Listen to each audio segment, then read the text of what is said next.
The David Bohm Society presents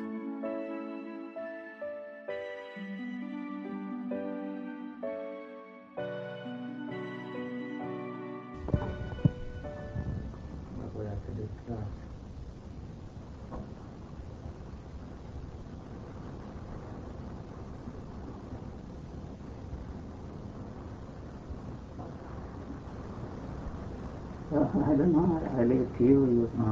You use a very hackneyed and overworked expression. You said the ball rolling. All right. Well, perhaps I could say that since I think I met you about the beginning of last year, and then I went off to Bellagio. And then when I came back, I heard that you had some unusual experiences, and then you were very busy at that time. So we didn't actually get to see you. But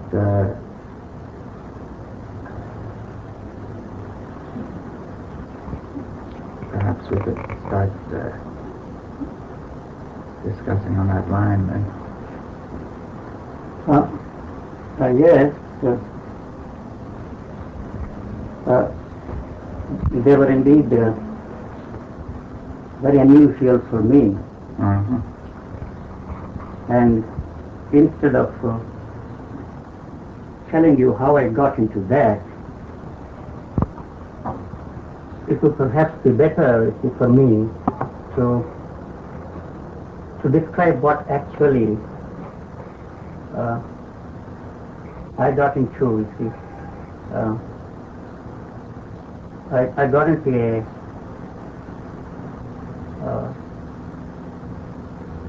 a new state of being, as it were.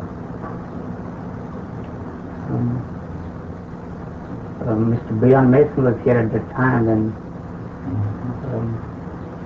something triggered the whole series of changes in me. It came about in quite an unexpected way.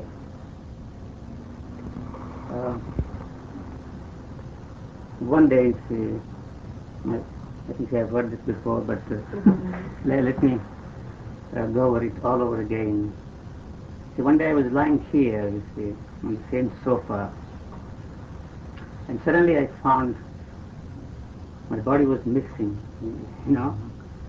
And then I opened my eyes and looked at myself. The body was intact. Closed my eyes, and then I found that my body was missing. Well, I didn't pay any attention to that. Next day, Brian was here for lunch and a few other friends. And I told him, see, yesterday I found my body missing and it hasn't come back to me yet. And then there was another friend here who practices homeopathy. And he said, oh no, something terribly wrong with you. It's something like the separation of body, you see. Let me go and get some homeopathic pills. He rushed to his hotel and brought some pills. But I felt that it was something more than a separation of body, you know. And then a series of changes took place one day. I found that, you see, my skin became suddenly very soft like a milk, you know. And then the next day I found that my vision changed, and then my listening, and then my taste changed, and I found all my senses, 5 senses,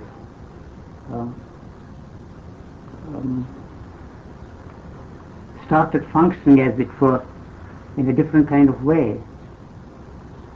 And the whole thing was so puzzling to me. I didn't know what it was, but yet, you see, somehow, you see, the whole thing became so panicky to me. I didn't realize what it was all about.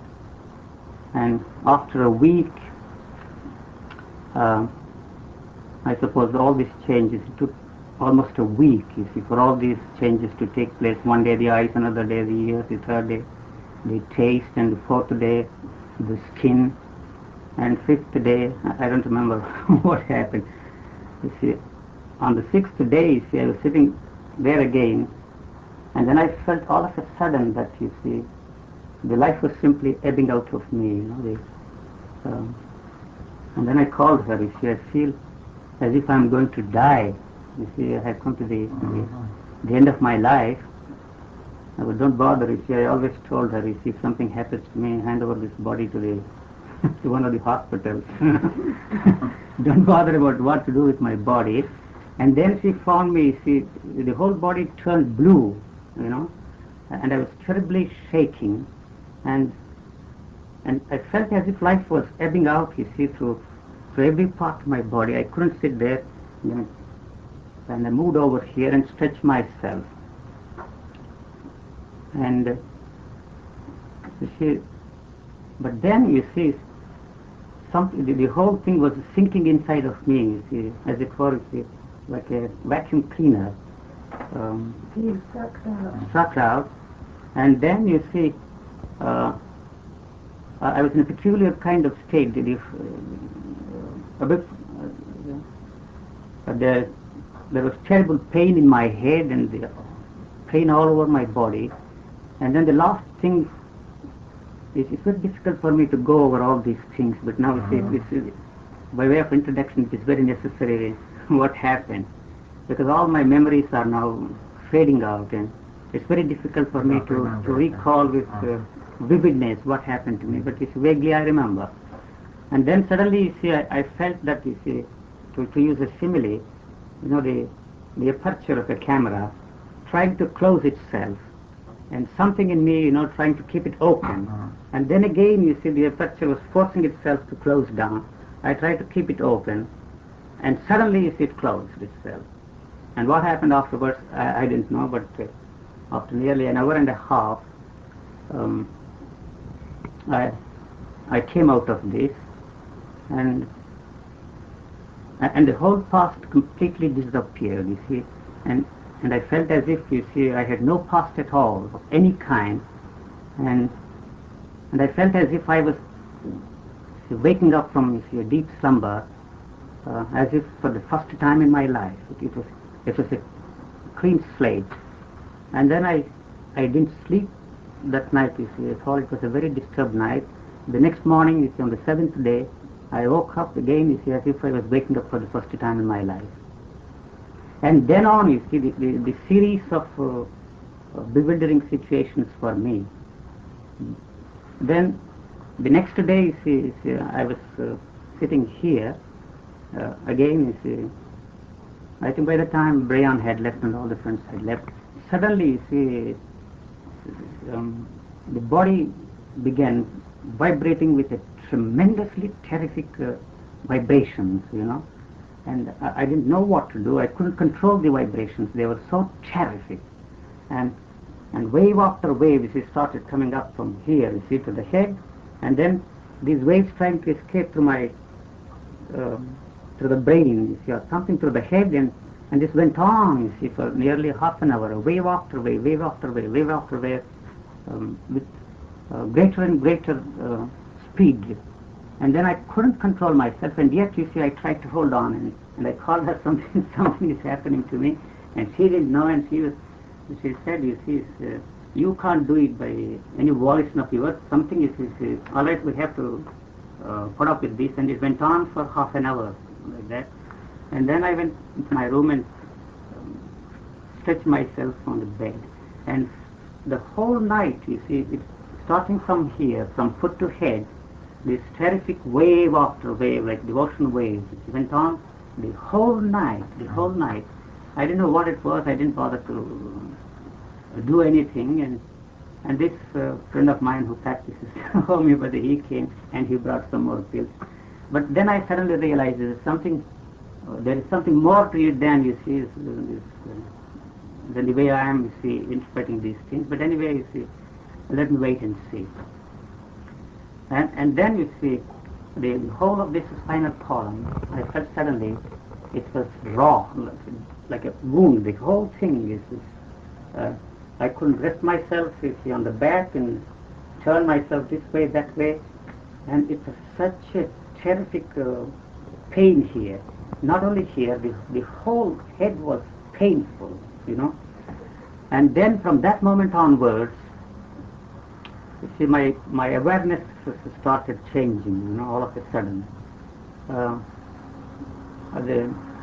So I realized that I was in a state of a peculiar kind of awareness, the awareness of things outside and the awareness of things inside. That was the beginning, you see. And then I go for a walk and I see the things and I don't know what they are, you see. And I look at her and I don't know who she is. You can't name her? No, but you see, this is started this way. The naming process was not there, you see. She goes out of this room and you see, she's out of my consciousness. She has been with me for 5-6 years every day. As long as she is here, as long as I am looking at her, she is here. But the moment she goes outside, and she goes out, you see, she doesn't exist for me at all. The noises she makes in the other room, you see, are not in any way related to her, you see. Something totally unrelated, these two things. And then, you see, this kind of a bewildering thing continued for days and days, and this pain in the head, And then I felt, you see, that some kind of a change was going on inside my body. You see, this was some kind of an awareness. You see, that every cell in my body, you see, every gland in my body was hit by something like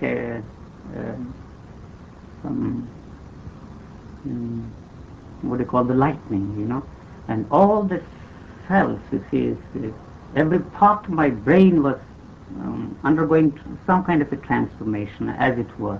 And every organ in my body, you see, I felt was undergoing some kind of a change. It went on for 2-3 weeks.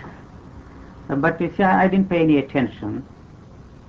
And then, you see, the breathing changed, my breathing. Suddenly I felt one day that, you see, the air was escaping through here. You see, I breathe in, and suddenly I felt that you see, it was escaping through some part here. I looked at it, no hole here, but at the same time, it was escaping as it was here.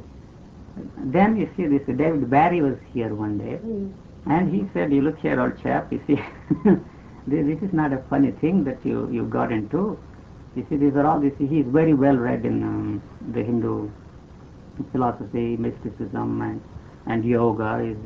He's a very well read chap, and he lived with the Hindu monks.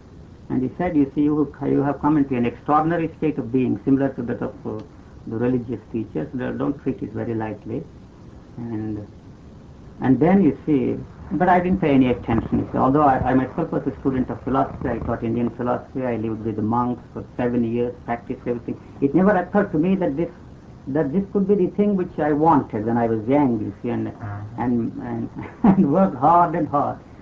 And then I told him, you see, well, anyway, if it is so, you see, maybe it is so, I don't know.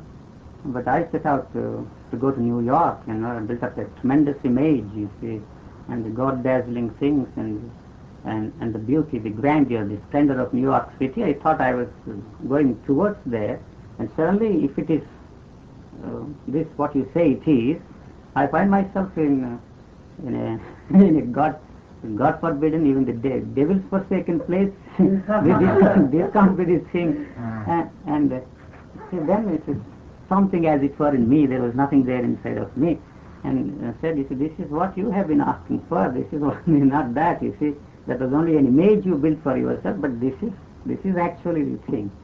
And I said to myself, you see, indeed I played with some kind of a dynamite. I didn't want this kind of thing. Anyway, I can't do anything about this. I have to stay with this, I told myself. And then, you see, this bewildering things continued for weeks and weeks. Everything I looked at it, you see, the word doesn't come into my mind. And I look at a rose, and then you see, I have to ask her, what is that flower? And she says rose, and we take a few steps more, and then I ask her the question again, you see, what is that? You see, this is rose. Like a baby, what's the matter with me? And with regard to everything, you see, everything I look at the tape recorder there, you see, and then the question arises in me, what is that? So there, then I had to ask her again, you know. This kind of thing, you see, went on for months and months and months like this. Then I said to myself, you see, what is the point in asking this question to yourself? If you see a flower, you see, just forget it, you see. That is not even a flower to me. What it is, you see, God alone knows. So why should you ask yourself, what is that? You see, what does it matter whether it is a flower or a tree or a monkey or a donkey? It doesn't matter. Why do you go on questioning yourself every now and then, every time you look at, ask what is your name? You see, it looks like you're living in a madhouse, as it were. And then this, I couldn't contain these. You see, the force of this, the energy that was generating inside of me. You see, the day after day, I felt that I couldn't possibly contain this. You see, and I must do something about it. At the time, Deskachari was here, and then I talked to him about this. He had explained to me, you see, this is supposed to be, you see, the state of being that all the religious teachers have come into, and you have come on the reverse gear. And we all struggle, work hard, and go through the mill for years and years and years. And I don't know what kind of special flowers you offer to Goddess Durga in your previous life. But anyway, you have it, and you see, and you must, you see, do something, you see, to control, you see, the escape of this energy, you see, out of your body. You come to India, we'll consult my father, and he is supposed to be an authority on yoga. So then I decided to go to India, but this continued for 4 or 5 months. In India? No, here, you see, this, but I was sick, totally and completely sick, you know. I did nothing but rest inside, you see, and watching, you see, what would be the outcome of this all. And then I went to India, and he suggested that I should go to a 48-day course of yoga and breathing exercises, and also some kind of a diet restrictions, a very bland food, milk and rice and some fruits and vegetables for 48 days. He thought I would be able to control this, you see. Not I would be able to control this. Somehow, you see, it will moderate its effects on the physical body. And then he felt that I should go on for another 48 days. So I went on with the course, and it did help me to contain, you see, to moderate the effects of these changes inside of me. And then, you see, I am still continuing the yoga lessons. And now it is something very natural to me. You see, there is no bewilderment. The awareness inside and the awareness inside and outside. These are the two things that are all there for me.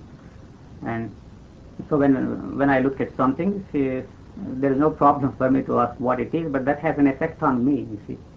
And so you see, suddenly somehow, you see, the machinations of the mind or the mental activity came to an end, you see, without any volition, without any effort on my part. And then, you see, the body took over, you see, as it were, and the sensitivity of the senses, you see, became extraordinarily sensitive. Is that still so? It is so. It is always so. What I am left with is only the body, and there is nothing inside of me except the life. You see, throbbing through every part of the body. You see, that is all. Yeah. So when you use the word I, but that's only a mode of communication. It's the first person singular I have to use. Not that there is, you see, the consciousness of the I all the time. But the whole structure has come to an end, because there is no such thing as a center in me at all. And all the reactions or the bodily reactions to the environment, to the things around. Yes, I don't know if I have explained it. Maybe we can go into it and talk about it further, you see. I don't know if I have communicated it. See, if we go into it further, perhaps. Yes. So, how do you know, for instance, when you're supposed to name a rose how in your mind begin to remember that? It was necessary to give a name Well, for that? it's a very simple process. I can now, you see, describe that. You see the process, you know. All right, you look at a flower. You see, it is not that I am looking at the flower. The flower is looking at me. You see, the flower is looking at me because you see the eyes, you know. The eyes, as long as the eyes are open, they have to look at something or the other. If I close my eyes, then there is no problem at all. So if there is a tree, there is a tree, but I don't look at it as a tree. You see, the color is not there. If I use the word object, you see, the communication is very difficult. You see, so when you look at an object, if I use the word object, you see, the difficulty is to communicate exactly what it is there inside of me. So what happens? The object becomes you? No, the object doesn't become me. You are, but you say the word object now. Now how to communicate this to you? See, I see you. Yeah. See, I see you, for instance. Right. I see her. Yeah. These are two different things. You see, how do I know that you are two different? That you are a woman and that she is a man? So because the light falls on you, your shape is different, your hair is different, the color of your clothes are different, and he has a different build, has a different shape, and there is a space between you. You are sitting on that sofa. Actually and factually, you are not. Please excuse my way of putting it. You are not different from the sofa. You see, that's just a different. If I say color, you see. So it is a description. If it's there is nothing here. I am looking at all the things here. Yeah. You see, that is a. If I say that the chair, how do you distinguish? You see the human being from the chair. See, because you are all moving. Obviously, you are animate things, and the others are animate things. Because the light is falling on you. You see the retina. It's just like a camera lens. You see, if I turn this side, you don't exist for me. What is there? You see, the eyes look at it. If I want to, yes, I know his name. I know who he is, and the whole thing. You see, whatever I know, this is there in the background. If there is a need, who decides the need? I don't decide the need. The situation decides the need. You see, whether this information can be of any value. The situation. So the moment I see him, I don't even recognize him. Yes. But you see, so at the same time, there are certain courtesies. Yes, correct. You know, common decencies. We live in this world, and so you see, the common decency suggests that I should say hello to him. You understand? So the word is there for me to supply hello or good morning. So the situation decides, each situation decides when and how the information that is there inside is necessary or is to be used. When that is over, you see, I say hello, and then this some kind of a declutching. You see, automatically it is declutched, and then we are back again. You see, in the same way I am looking at him. Yeah. And you see, because there is a movement inside him, you see, the movement of life. It is, you see, there is a movement of life, you see. So these two living things. Not these processes, there is no thinking at all. Yeah. You see, because the very recognition of any object, you see, as the difficulty is if I use the object, the very recognition of anything, you see, as an object or as a name, the thought comes in. So that means it is a waste of energy. Yeah. You see, the thought is a waste of energy. So ordinarily, the thought does not come into my mind, into being at all, at all. Yes. And yet, you see, there is already, you see, something that is going on, because you see, you are affecting me, not that I am affecting you. You see, if I see a thing, what you call a beautiful rose, you see, I don't call it a rose, number one. I don't know what that color is, right? And then you see, I don't even call it a beautiful thing. Maybe next to that you have very deep yellow grass flowers. The eye automatically goes to them and not to this. Because the deep colors, you see, always, you see, the eye goes straight, not the eye grows, that attracts the eye, and the retina captures that, you see. So the most beautiful flower has no importance at all. The green, the deep yellow color is a grass flower, it goes straight there. That may be the reason why, you see, the mystics always talked of the dewdrop on a grass. Because the reflection of the sun is very wide, and so the eye goes straight there. Not the eye goes there, but that attracts, you see, the eye, and not I am looking at it, you see, and that has an effect. It has a physical effect on me, because there is nobody else inside. There is no mental activity of any kind. Whatever you see is there in the environment. That affects the body. And how do I know that affects the body? See, because you see, if I take a walk from here to the start, this is a very beautiful valley, number one. I don't call it beautiful. I have no choice. So if there is, you see, a very picturesque landscape, which we call a picturesque landscape, I don't call it. So the eyes are fixed straight, you see, on that, you see, and the eyeballs become very fixed. They don't move.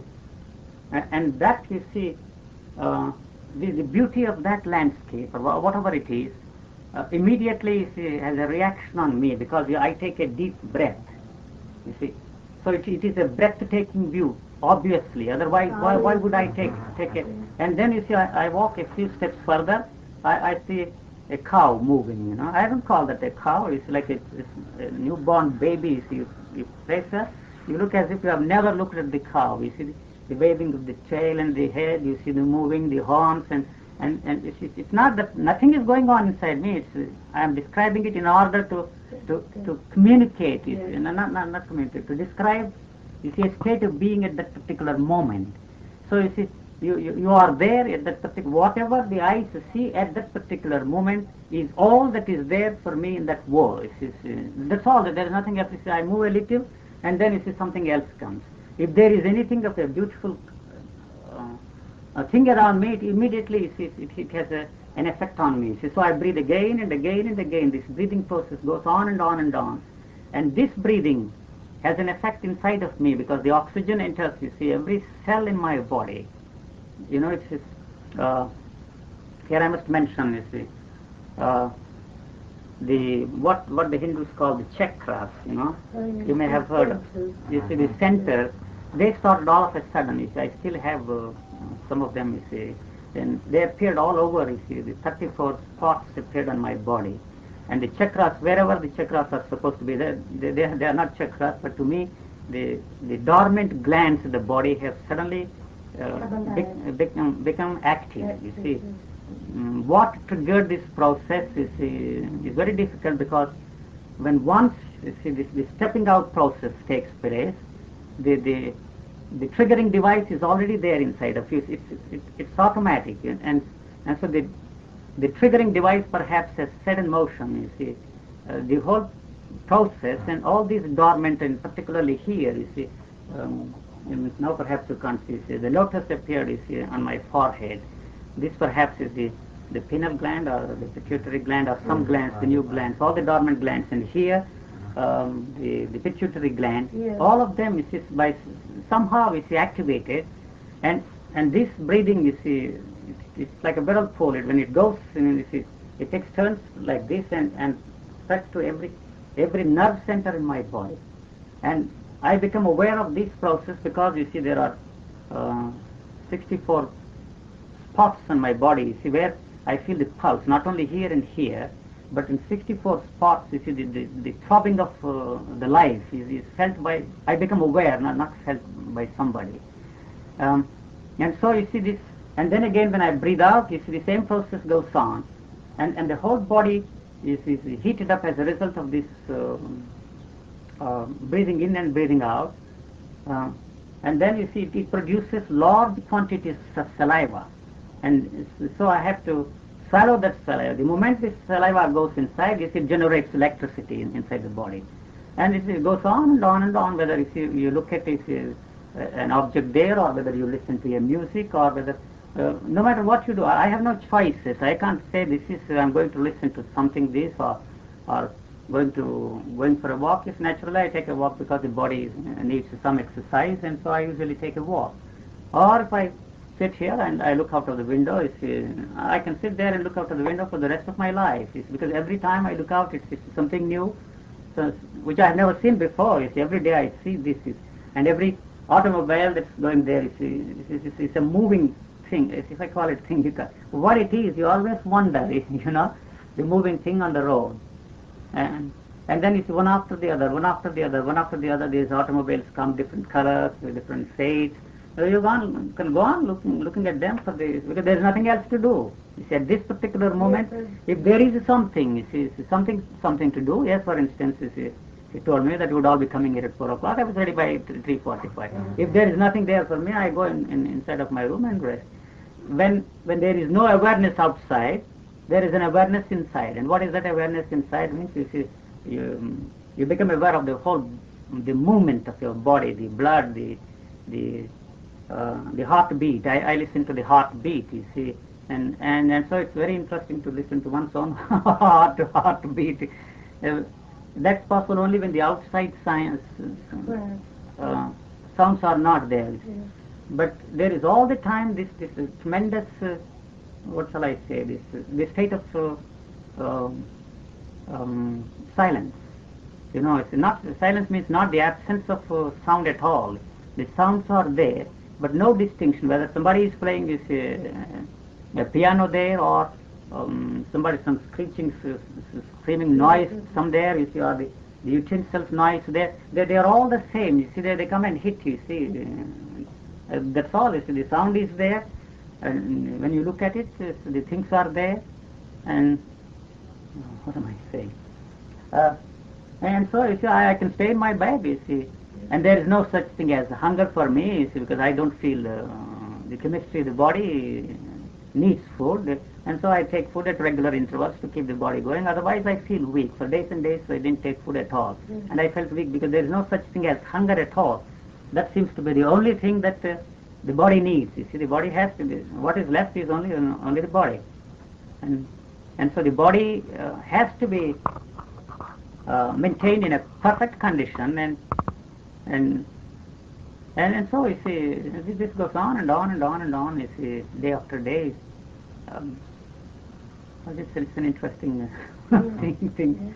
It's an extraordinarily, for the first time, you see, you feel that this is the way to live. You see, the way the people live is something terrible, because you see, there are conflicts, contradictions, and why they worry themselves over all these things, because this is the way to live. You see, that is not the way to live.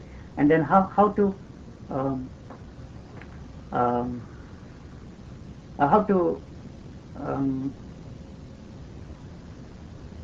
how should I put it?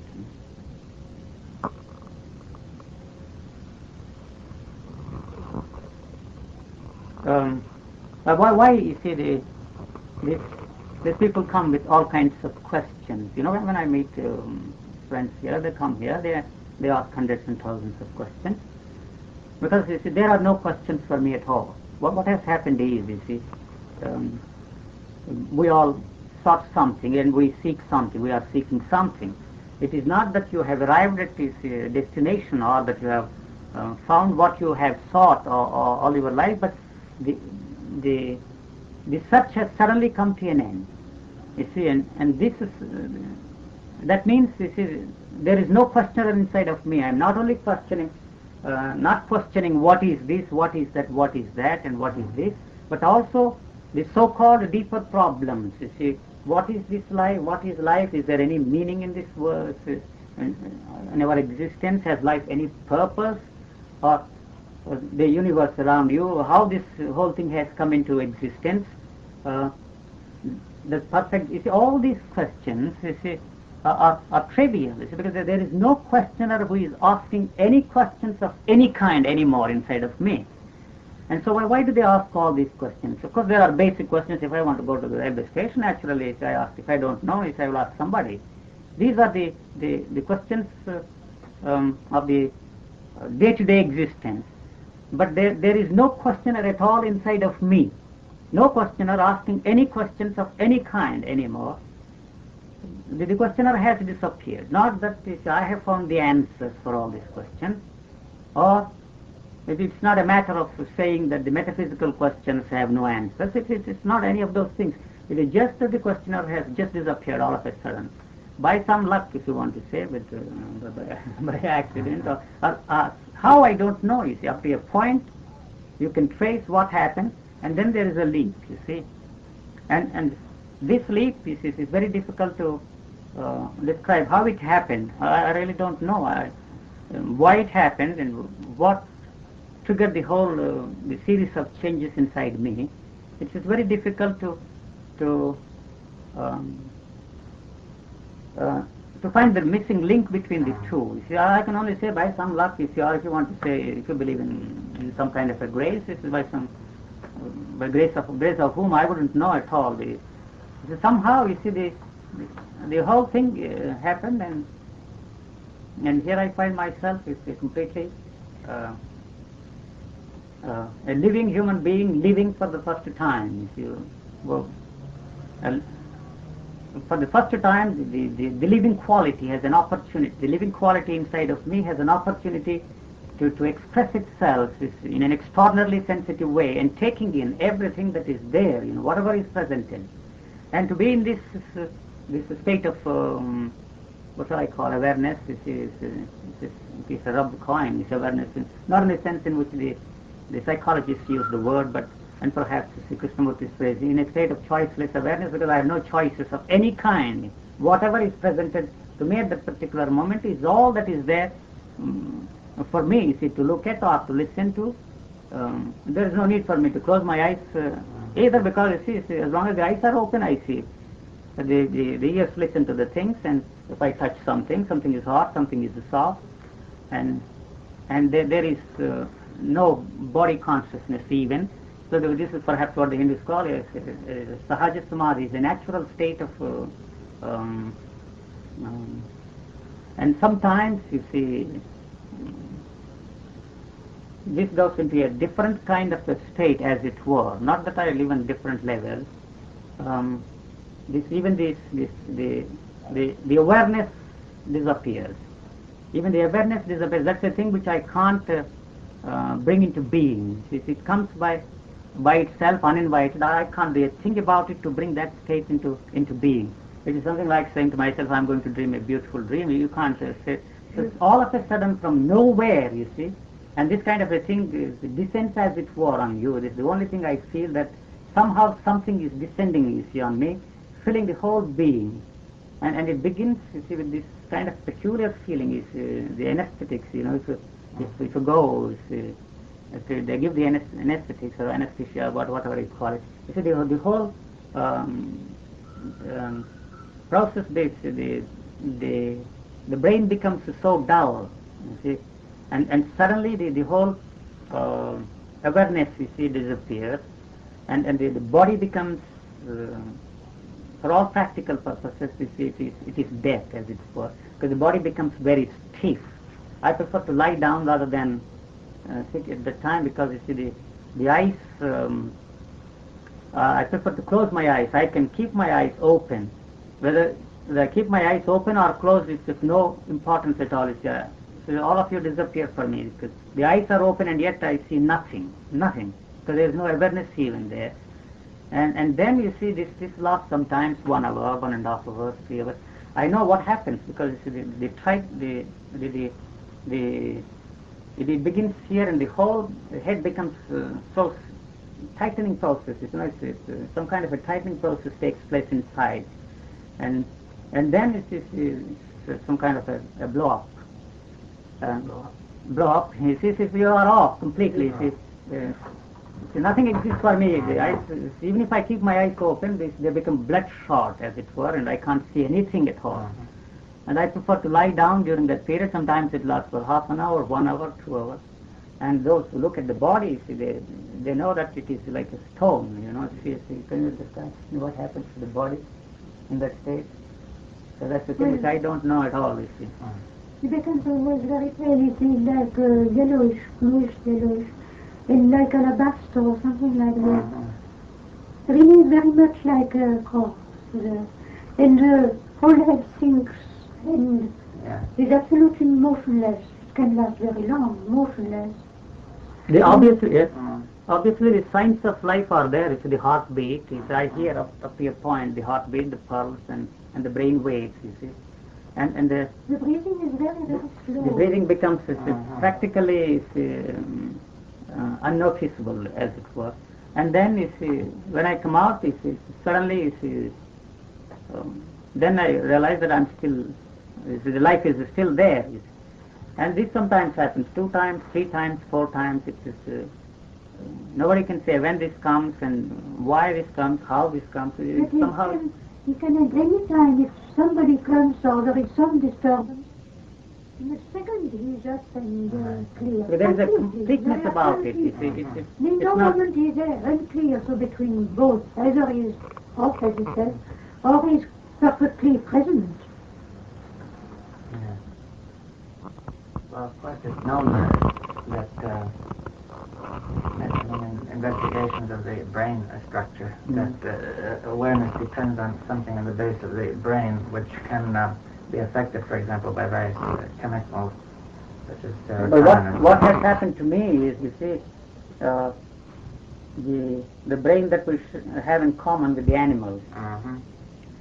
You see, this has undergone, you see, a radical change, as it were. How do I know? You can very well ask me the question. Yeah. You see, because this process of the billions of cells we have in this brain, they say that we have 10 billion cells and then 100 billion minor cells connecting. And the cells inside the bones also, you see, underwent a radical mutation, if I may use that word.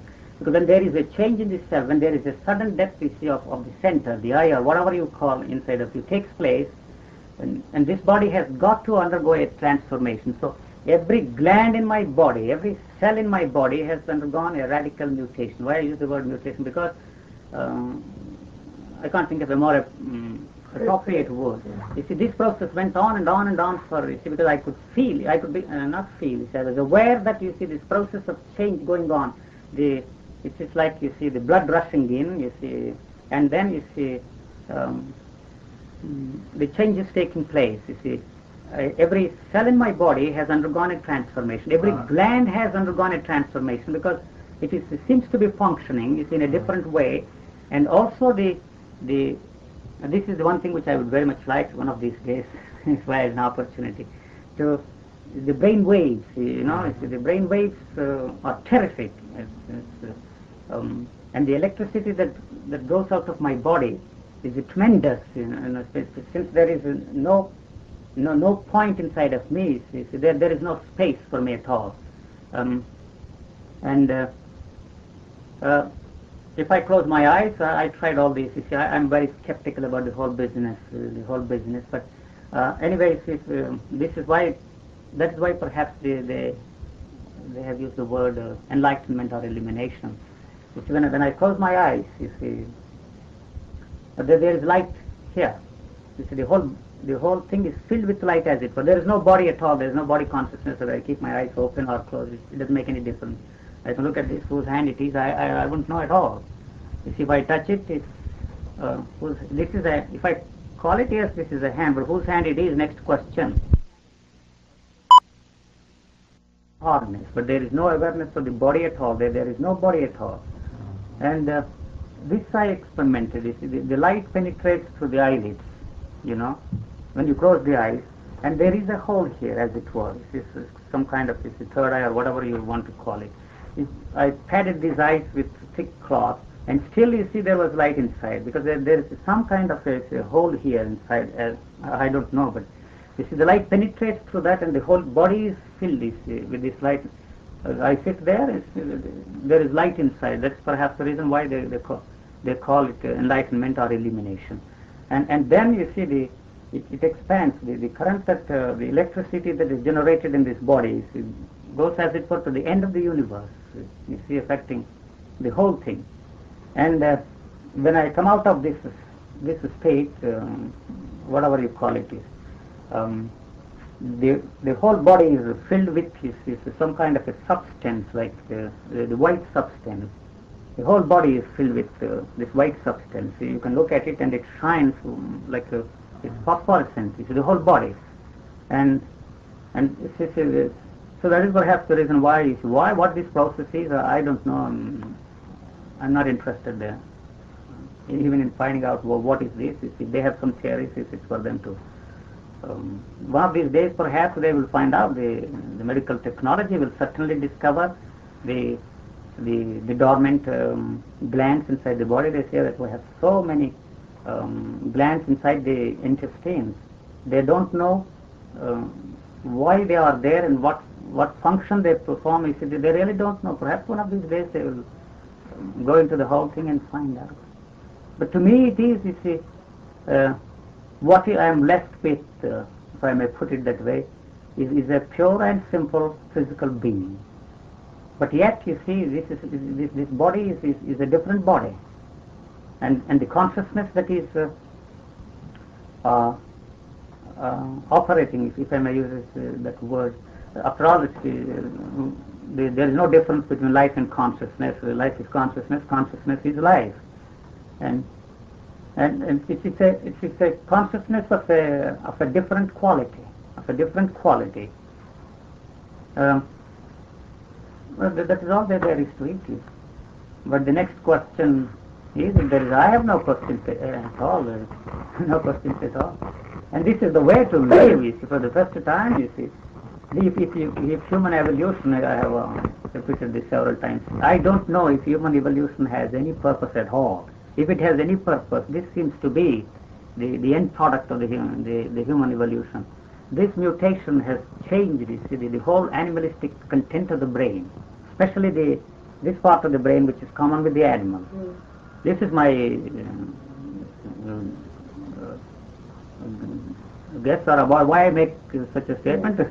This may be the reason, because you see, for the first time, you see, somehow you have become a flower. You see, you have flowered into a real human being. The possibility of the human evolution flowering into a human being is there. That is all what I am going to stress. You see, there is a state of being. This was my fundamental question. You see, I started very early when I was 14.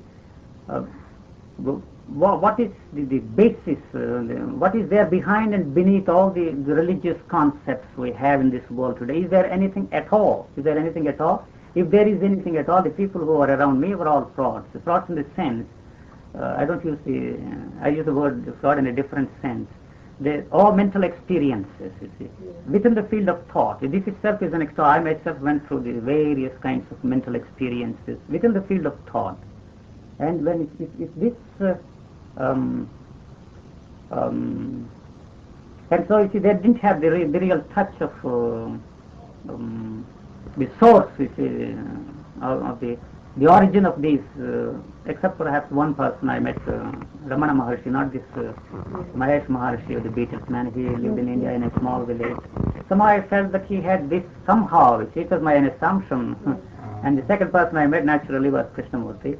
But I have always had this nagging doubt about this chap. You see, I hammered him, you see, day after day, you see, for weeks, you see.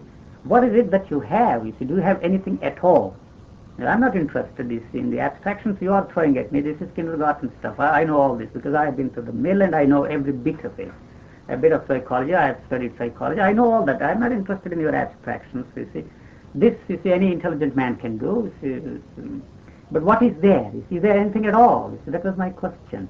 Not that I have found what it doesn't matter to me. If he has it. If he hasn't, it is his tragedy and the tragedy of those who follow him. That is no more a question for me. But is it the same? You see, I really don't know. Perhaps it is the same. It can't be different. What is there behind it? So there is no comparative thing inside of me. These questions don't interest me at all, whether he has it or not.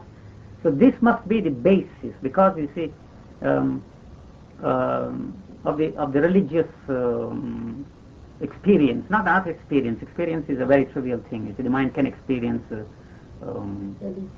many states of experiencing, but this is something beyond thought. You see, this is a thing which the thought can never penetrate. See, that state, you see, where this action takes place, if I may use that word, action, I have no way of knowing what is happening at that time.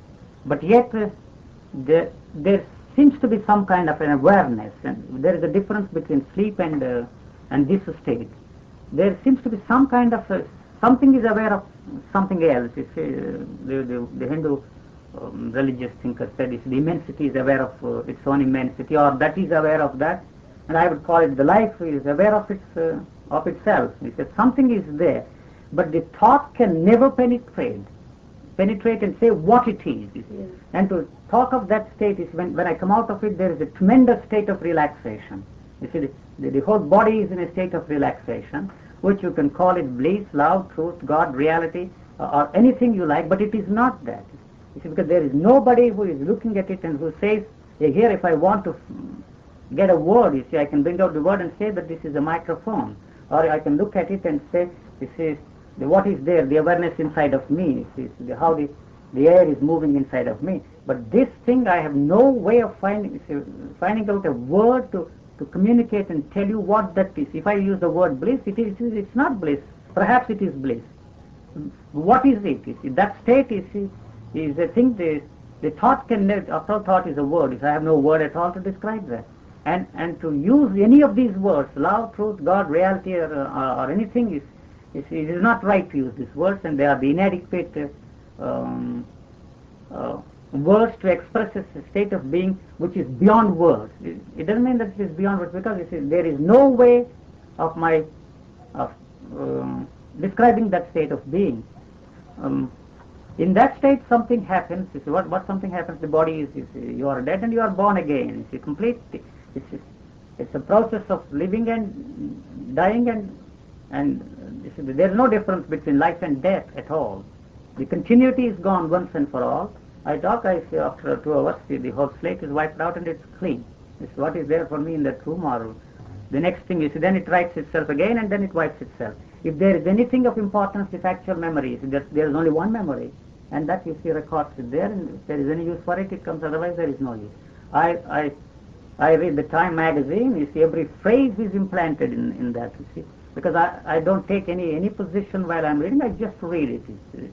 Just to keep myself in touch with what is happening in the field of human thought and also in the world. I read it. You see, yesterday I was reading the definition of death. It's a science article.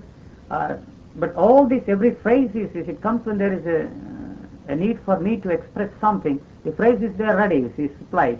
The information is there ready. The whole encyclopedic knowledge that I acquired is there in the background, but if there is a need, who is to decide the need? It's the situation. Yes.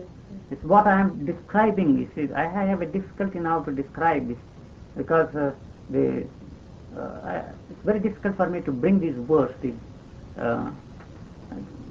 to look at that and describe it. It's not looking at, you see. To describe the state is very difficult with these words. There is always a gap. You know, so it's looking and it's describing, and then you see the next word. It's not that I am struggling, or not that somebody is trying to bring out or anything.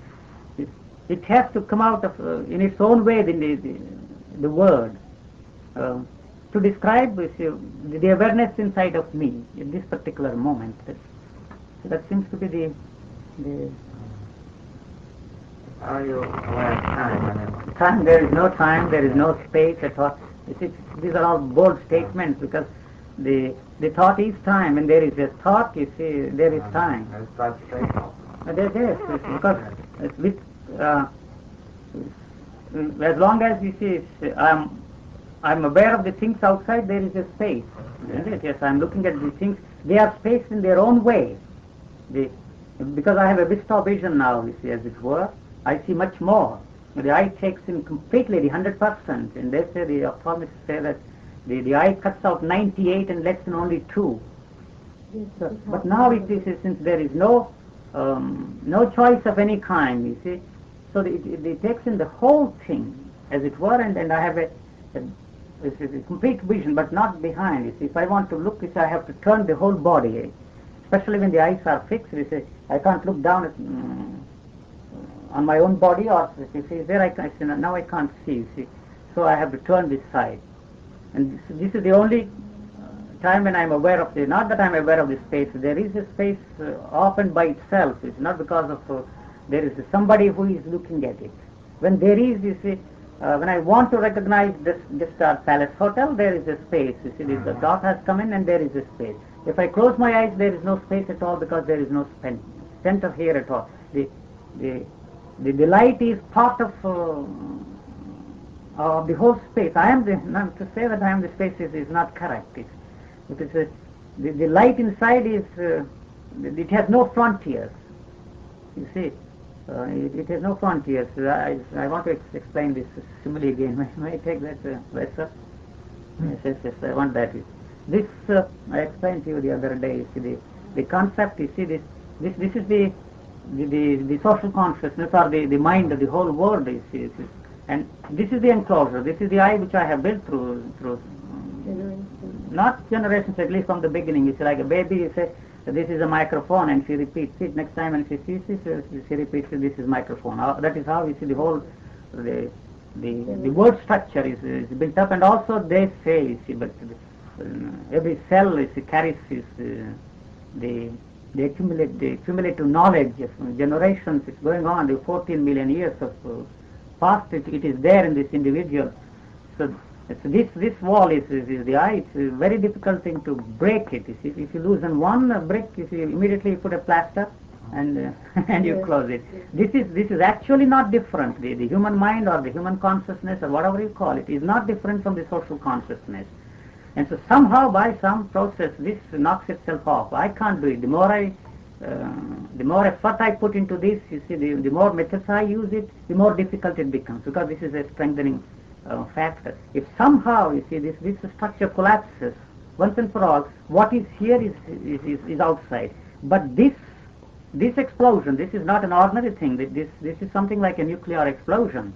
You see, it's of a terrific nature. When this explosion takes place, naturally the whole human consciousness as a whole is affected by this. Why do you make such a bold statement? You may very well ask me the question, because I feel that, you see, every time it's not once that it takes place, the explosion, it goes on. It's a chain reaction, series of explosions. Every now and then they are taking place, and then you see the fallout is affecting the human consciousness. This seems to be the only way we can affect the world, you see, by bringing about, you see, a structural change within myself, not through any other process. You are not going to change the world at all. This is bound to be a very microscopic effect on the world. And similarly, since the enclosure is not there, the whole the whole space. It's not that I am the space. To say that I am the space is an absurd thing. And so this seems to be there is no separation between, you see, the things. Whether I keep my eyes open or closed, is the material. What is the difference? Because these are two holes here, looking at things. Looking at what? You see. Looking at, but if there is a need for me to that is the Gestalt Palace Hotel. You see, or if I want to go to their home, I know it. It's not that I don't know. You see, why you want to go this, what purpose, these are all, you see, of no importance at all. And so, you see, for the first time when the thinker has no existence at all. You see, he's an artificially created, built-up thinker. He has taken possession of the body, you see, and he has dominated for years and years and years, and so somehow he has been displaced. He is not there anymore. And what we are left with is, you see, this and the thoughts. The thoughts, you see, how do you become aware of the thoughts? What is thought? As long as the thinker is there, it is impossible for you to look at the thought. Impossible. Because the thought splits itself into two. One thought is looking at the other, one image looking at the other, you see. There is no way of looking at your thought. It is impossible. Only when you step outside the whole structure of the individual consciousness and social consciousness, there is a possibility of finding out how the thought originates in you. How the thought originates. It's very simple, because it has no content. It has the thought has been part of the human consciousness right from the beginning. You see, you can't trace the origin. Perhaps that's the reason why you have the statement in the Bible, in the beginning was the Word, and the Word was the flesh, you see. So it is matter. And at the same time, it is a sound. It's some kind of I'm very diffident to use these terms in your presence. So it is, the thought comes, why it comes, you see, you don't know. The thought sometimes comes. It's like an electronic eye. When the thought comes, you see, the circuit is the awareness is disturbed. You become aware of the thought. This very awareness destroys that thought. Yeah. So you see, there is no scope for the thought to take roots there and you see, bring the thinker in, unless there is a need. You see, that situation decides. You see, how long the thought is necessary and what part the thought can play. Otherwise, you see, sometimes for no adequate reason, from somewhere, it's not here, the brain is not there, so they come through, as it were, let me qualify that, through the ears, because the thought is a word and word is a sound. So this sound has been in existence through centuries. So sometimes you see, the thoughts come from this, as it were, from this ear, and goes through this. This is a sound, I say. And thought is of no importance at all. Thought has no importance at all anymore. When there is a need, when there is a necessity for the thought, it is there. It's not that I'm thoughtless. The thoughts that come in, there is nobody who says this is right, this is wrong, this is a pleasant thought, that is an unpleasant thought, and there is nobody who is saying that, you see. So it is of no importance. If thought comes, well, it comes there. And the feelings come, you see, the feelings hit me, you see, here, you see, the heart, all kinds of feelings, you see. And what that particular feeling is, you see, is nobody to say this is a sex feeling, this is a feeling of irritation, this is a feeling of jealousy, this is a feeling of envy. All these are not there. The one after the other, they hit you. You look at this flower there, and that hits you. If you look at this moving car, that hits you. You look at this an animal there, and that hits you. You look at what you call a beautiful place, that hits you. And so you see, you don't know what they are. They are just one after the other, one after the other. You see, the bombarding, this molecular bombardment of this. They are all here, and then the heart is the whole body is vibrating with all these vibrations that come from out. They are all vibrations, as it were. And yes, as you go along, you see all these vibrations, the feelings, what we call feelings, they so it's of no importance at all. Sometimes if the thought comes, it comes, and the awareness, it's like a torch, searchlight, falling. As it is rising, it is destroyed. If any of these old memories of mine, you see, try to penetrate, sometimes these old memories come, and so you see, you become aware of that. You see, this is a nasty thought you had towards some individual, and so you see, when it enters, you see, the awareness watches that, and then you see the whole brain cells become so tight here. So the thinker is here, not here. The words come here and go away, but the whole tightening process takes place inside the head, and it has no place anymore to take its root. It's gone.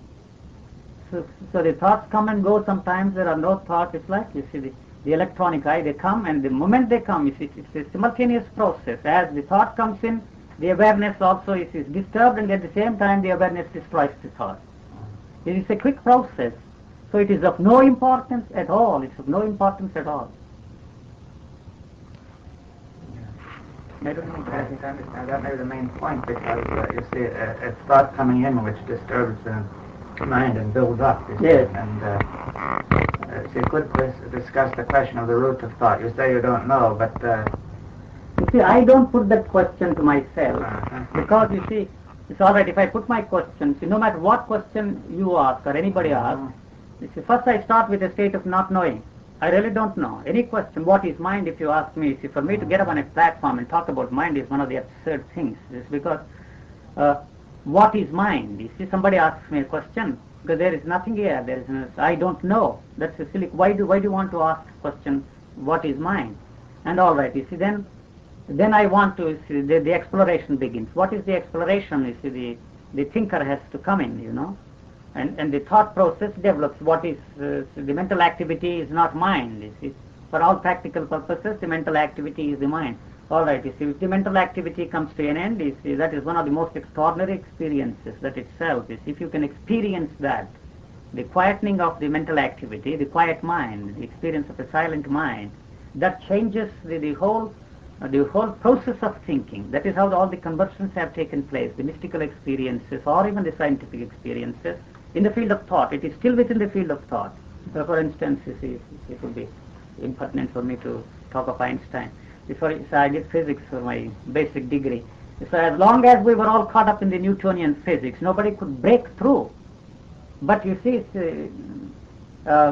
Einstein is somehow by some process, you see, realized the inadequacy of the Newtonian thought, and that itself, you see, acted as a breakthrough. Now we connect them. We know, you see, without Newtonian physics, Einstein would never have come into existence at all.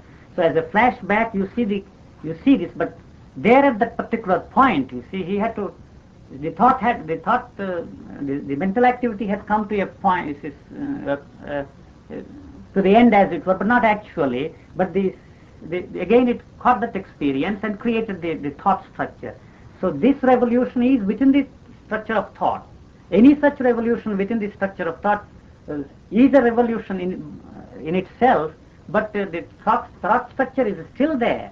You see, that is a mystical experience or an epoch-making scientific discovery. They are the results of, and which brings about, you see, a change in character, the conversions, all the conversions we have in the history. One of the mystics in Europe, I forget her name, a prostitute, suddenly in her 25th year gets this mystical experience, and illiterate, and she picked up a few words, and she wrote books, poems, in the language of the streets, and which was the basis and inspiration of Dante. So it was within the field of thought, the mystical experience or religious experience or the experience within the field of thought changes the human consciousness, the individual consciousness, not the human consciousness, the individual consciousness. From that moment on, your way of looking at things, it says as if you have a new glasses, you know, everything you look at it is different. Every activity of yours is different. Every movement of your thought is different. It has undergone a change, a radical change, but but still within the field of thought. So the mental activity bringing the mental activity to a quiet, to some kind of a silence is not the end of it. You see, although that itself can perform a miracle. That is the first loosening of the whole process of this structure, the first loosening process, and then you see. The memory of the brain cells, every cell has a memory of its own, the nerve ends, the whole human body, you see, has to change.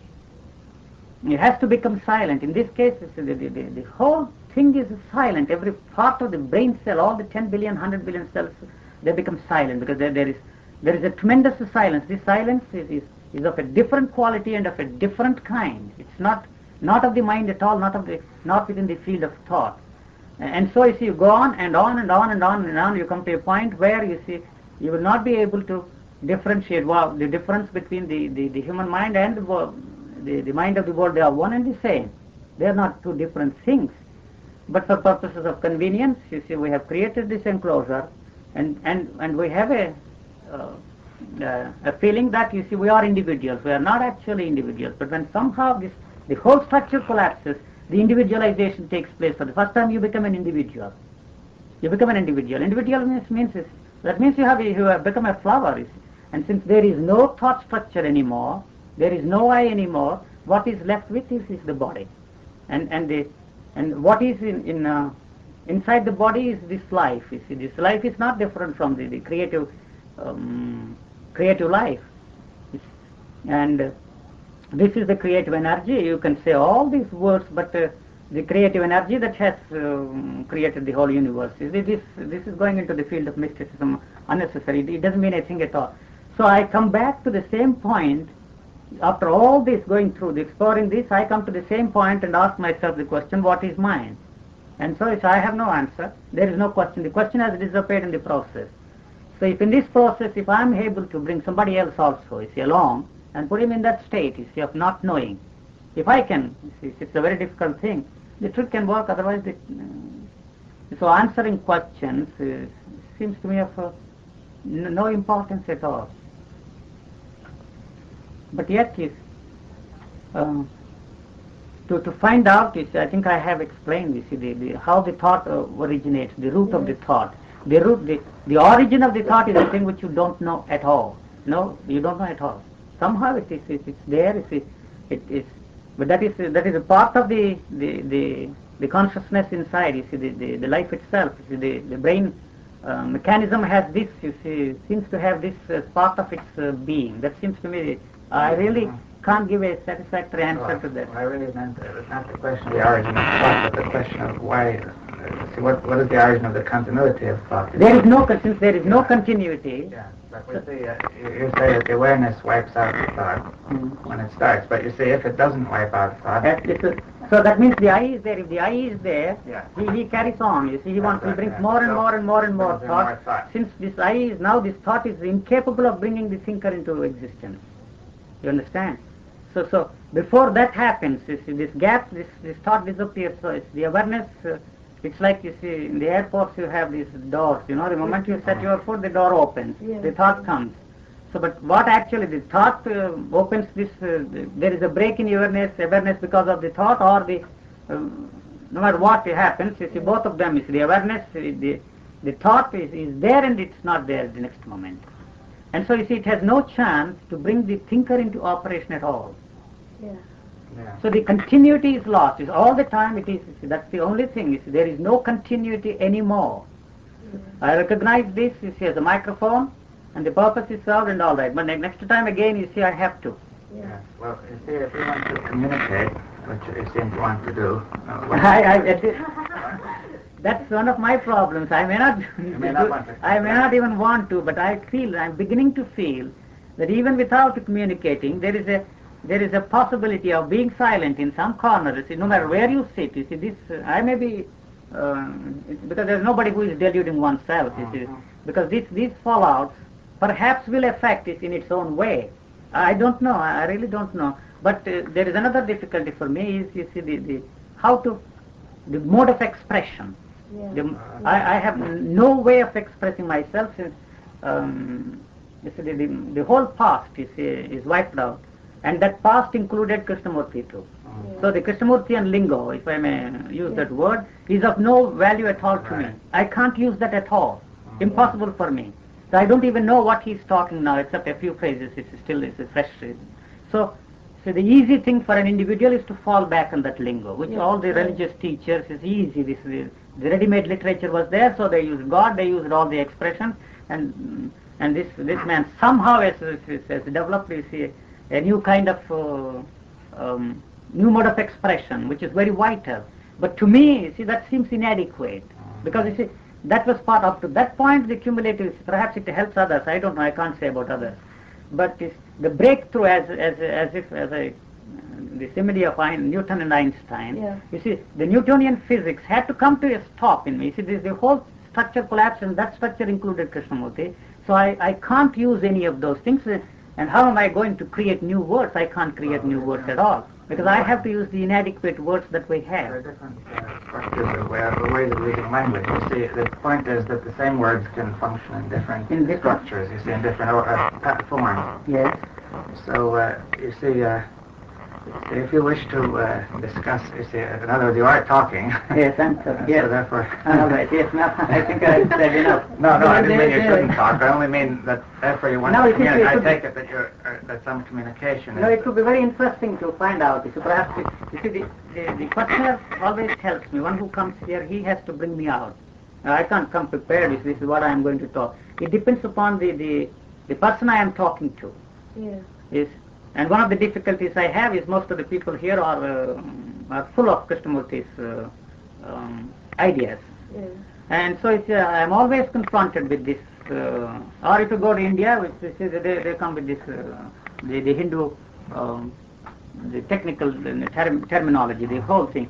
So I'm always, so they have to bring me out. Maybe perhaps in this process something will come out, I don't know.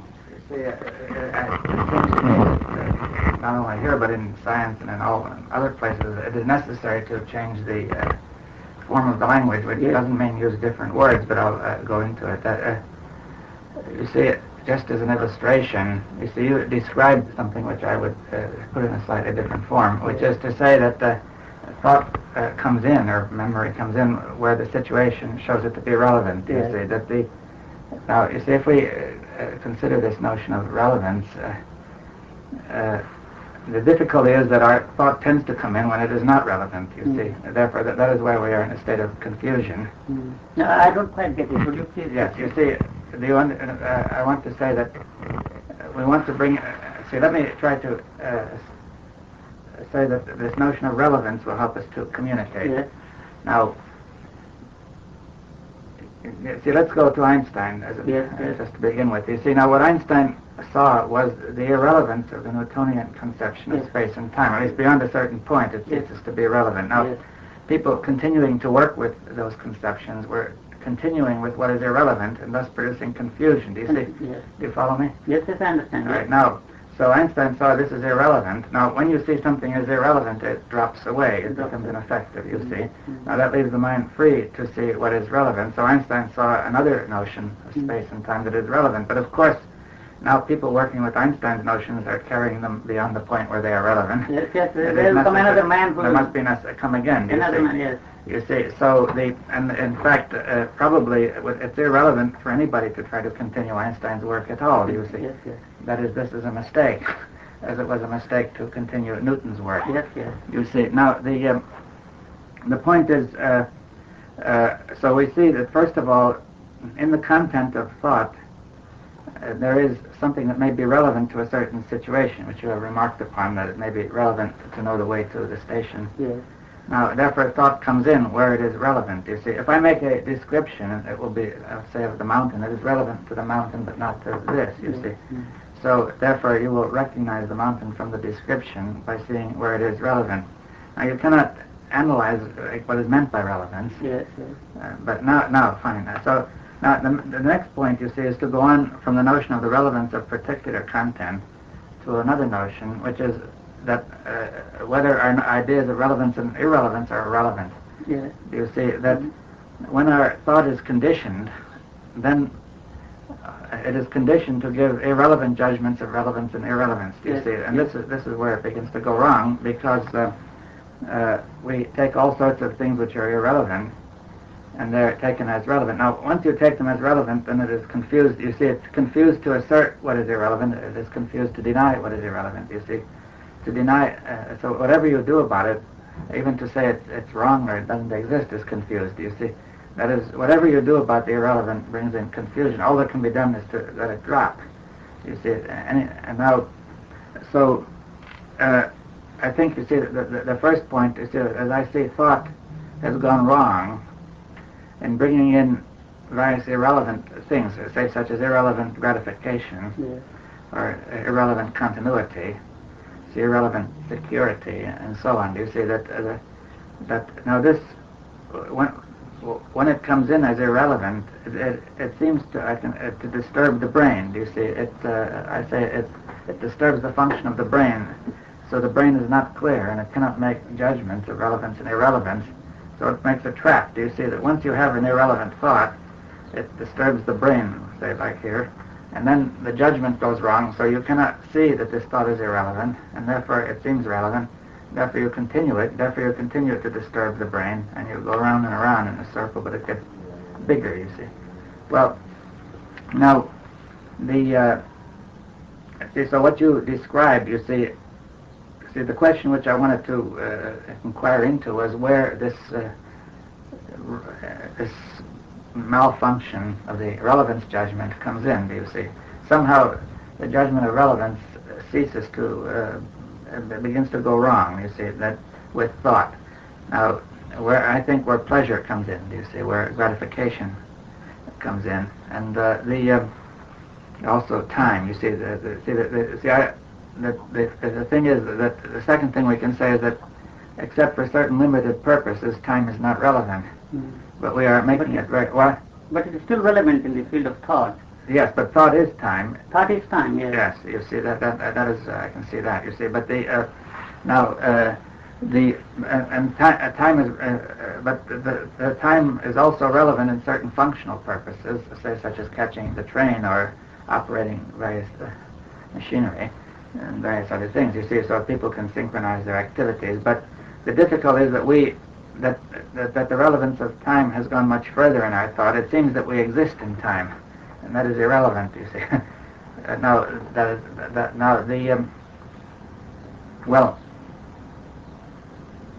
Yes, so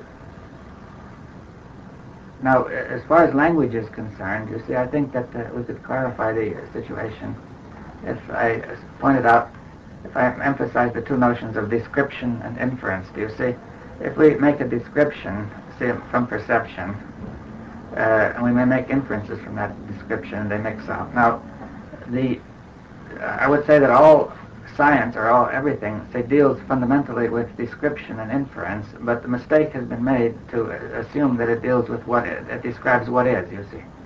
Now, you see, if we once, for example, people felt that Newtonian time is what is, Newtonian space, that made it very hard to change it, you see.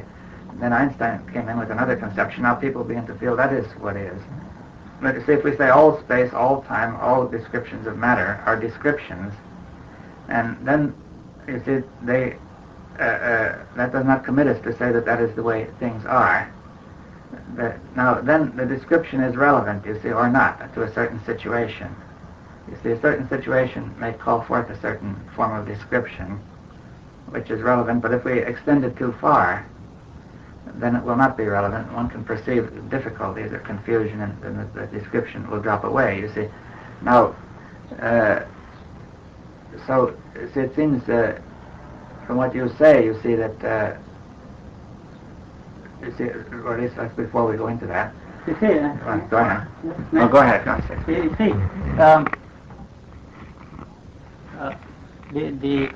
the thought, the pleasure content of the thought is gone once and for all. You see, and so that means the pain also is gone. That means the whole structure is gone. The sex is gone once and for all. You see, so it's impossible for such an individual to have sex anymore. You see, that is how sex also is a pleasure. You see, and along with it, all the whole pleasure content, not because, you see, of your desire to practice abstinence or continence or celibacy. It's none of those things. The sex becomes an impossibility because the pleasure content is once and for all gone. Not only if you knock off the pain, you can't just, you see, wipe out pain without touching the pleasure. One cannot exist independent of the other. So the content of pleasure or pain in the thought is not there anymore. What is left is only is an immaterial thought. I don't know if it makes sense. Except that with regard to this particular thing, sex, there is this question of reproduction. No, because you see the glands, the sex glands, you see, have to function. Yes. But without the normal function of the sex glands, your thyroid will be affected and you become a demented person. But that sex energy is, after all, that is the energy which I am talking of. That energy is sublimating itself, and that's the one that is going into the brain cells. Instead of the downward direction, you see, it is going upwards. So that is the creative energy. If I am talking of the creative energy, it is the same creative energy that is inside of you, is now, you see, is undergoing a process of sublimation, as it were. And apart from that, you see, all the other glands are functioning. The feeling which we call sex feeling is not recognized as a sex feeling, number one. But perhaps she meant that more that, isn't it a duty that they're, not a duty, I just speak, very loosely, a duty that the race should reproduce. Is that the duty actually? I don't know, I'm only trying to understand her question. Then why are we producing that? Did you mean that? Well, I wouldn't have used the word duty because I think this is such a loaded word. Well, I said I was going to speak very loosely, just to get the idea across. Perhaps if I may say in a different way that, of course, one doesn't know whether reproduction can't take place in another mode other than bisexually. I mean, it could, heterosexually, that there could be another way, a bisexual way. I mean, that in very simple animals and plants, there can be another way. So one doesn't know. I mean, it may not be a necessity in some future time of the human race. We don't know. At this moment we function in this way. So I don't know, but I mean at this moment that sex is necessary for the reproduction of the human race. Yeah, that is a statement of the mind, mental, you see, the I. See, to make a statement whether sex is necessary or not, is you will find out for yourself when you step outside the structure of the I.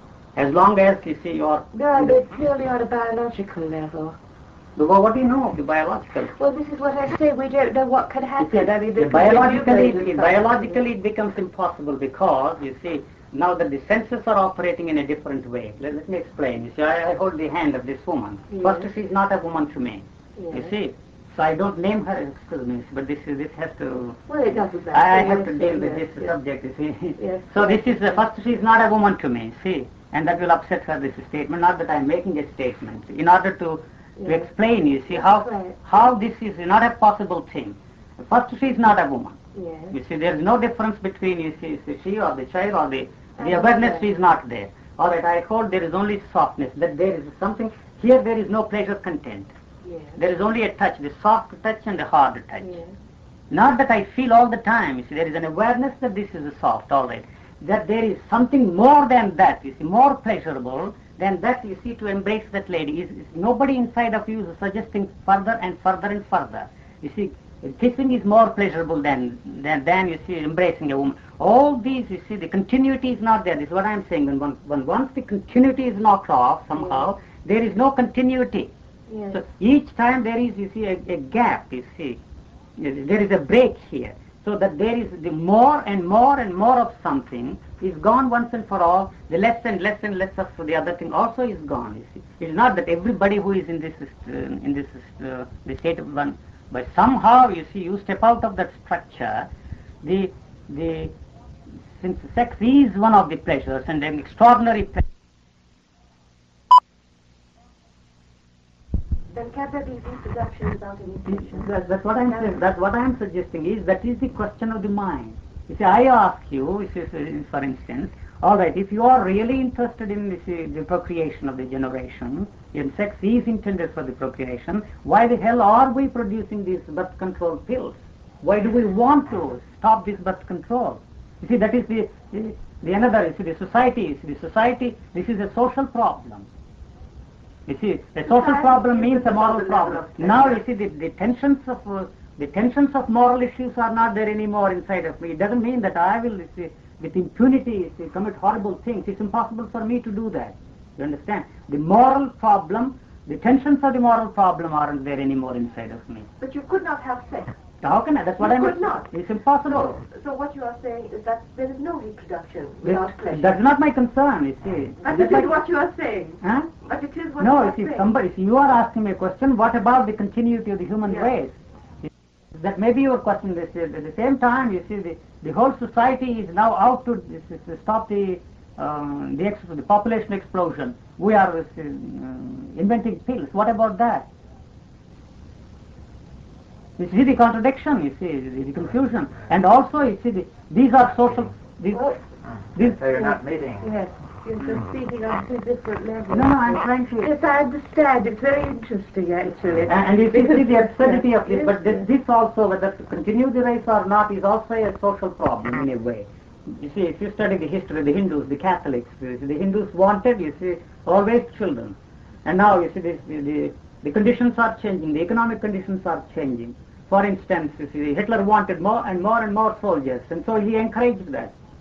And this is after the Second World War, 200,000 or I don't know how many, 20 million people died in Russia, and so Stalin, you see, wanted more and more population. You see, now we don't want for economic reasons.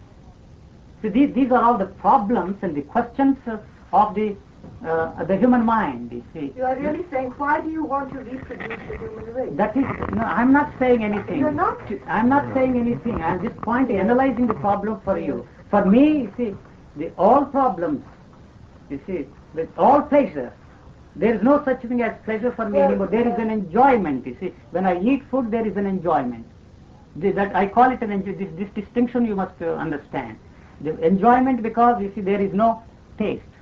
So whether I put sugar on my tongue or salt on my tongue, you see, it doesn't make any difference at all to me. So it does make a lot of difference to you. All right, if I want to recognize that as salt, there is salt. And we have this, the books, hundreds of recipes, cookery books. All that is worthless to me because the dominant ingredient in your spices, that is the one that hits my tongue.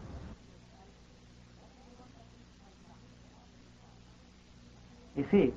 And so what you call sour is sweet to me, what you call sweet sometimes is sour to me. It's because the dominant ingredient, whether it be a fruit or it's a dish, and so the taste has gone. So no matter what I eat, whether it is a vegetarian food or a non-vegetarian food, not that I'm advocating non-vegetarian meal at all, it is of no importance.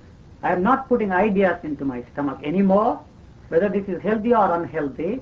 And so it is not secreting any wrong juices anymore because there are no ideas. When I am eating, there are no thoughts at all because I am not recognizing anything at all, whether this is sour or sweet or sour. And so this is a tremendous enjoyment. The food goes inside of your stomach and the blood naturally rushes here and you are in a state of tremendous bliss if you want to use this word. No matter what I am doing, even if I am there in the toilet, sitting there, that is equally the same. You see, the movement of the bowels inside puts me into that state of samadhi, you understand? And so, the whole thing is, the whole edifice, whatever we see around us, the whole structure built by the human mind.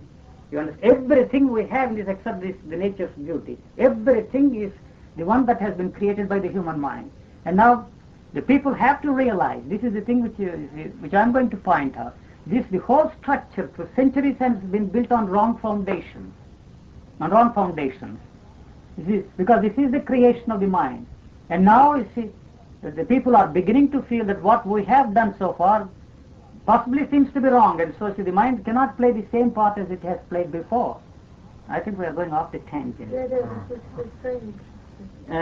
You see, the mind is, the importance of the mind is not, it has already, everything we have, the whole, the technological progress, but yet, you see, I will tell somebody, see, he will throw big backs, not he, but the scientist, you have to write off the whole technological progress, because it hasn't led man anywhere, and the man is still pursuing the same old, the ends, using this technological efficiency, the same old ends, you see, of the basic needs, acquisitiveness, you see, the pursuit of sex, and the same things are going on and on. So man has not changed in the anatomical structure, they say, has not changed in 30,000 years. It's exactly the same. And for 14 million years, or God knows how many years, they will perhaps change it. So this is not the way. Obviously, this is not the way.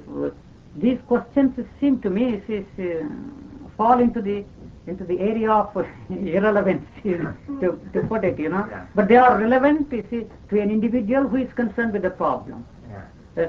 So the exploration of the problem perhaps is, you see, to not to treat it on a moral basis or whether sex is necessary or not, whether the problems of the people, they're not real, they don't give a damn for this procreation or whether the continuity of the race, and they are killing 500 people every day in Vietnam. Yeah. Well, I mean, procreation could be taken care of in many ways. If you consider the animals, for example, they have no thought. They have no. Therefore, procreation is the same as anything else. Yes, I was going to say this, that if the situation is such, then the action follows. And if the situation is not one that requires procreation, then the action doesn't follow. I think there are no ready-made answers for all these ethical problems. There are many ways of approaching it. Well, we make an ethical problem. It's because people think about it all the time that it becomes such a difficult problem. It's a difficult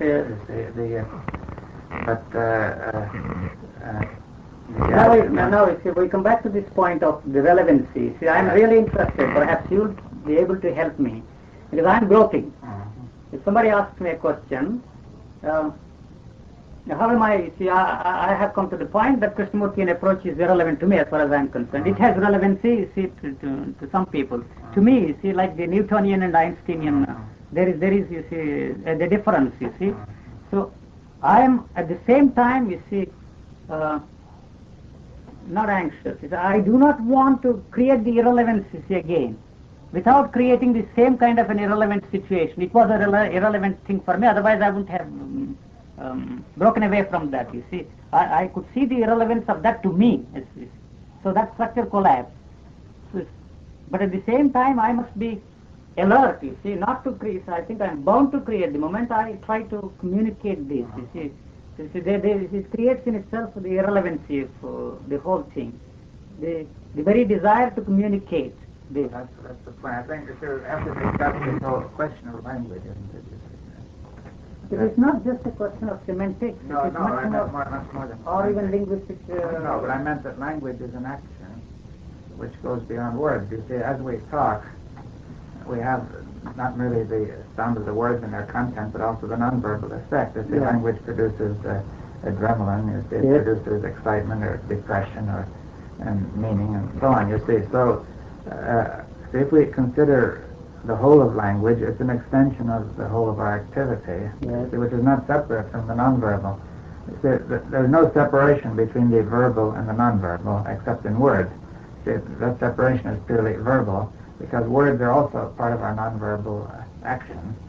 And the question is whether our words are in harmony, whether our verbal action is in harmony with the whole of our action. You see, the difficulty is that our verbal action has got out of harmony with the whole of our action, and this is where we're coming into trouble.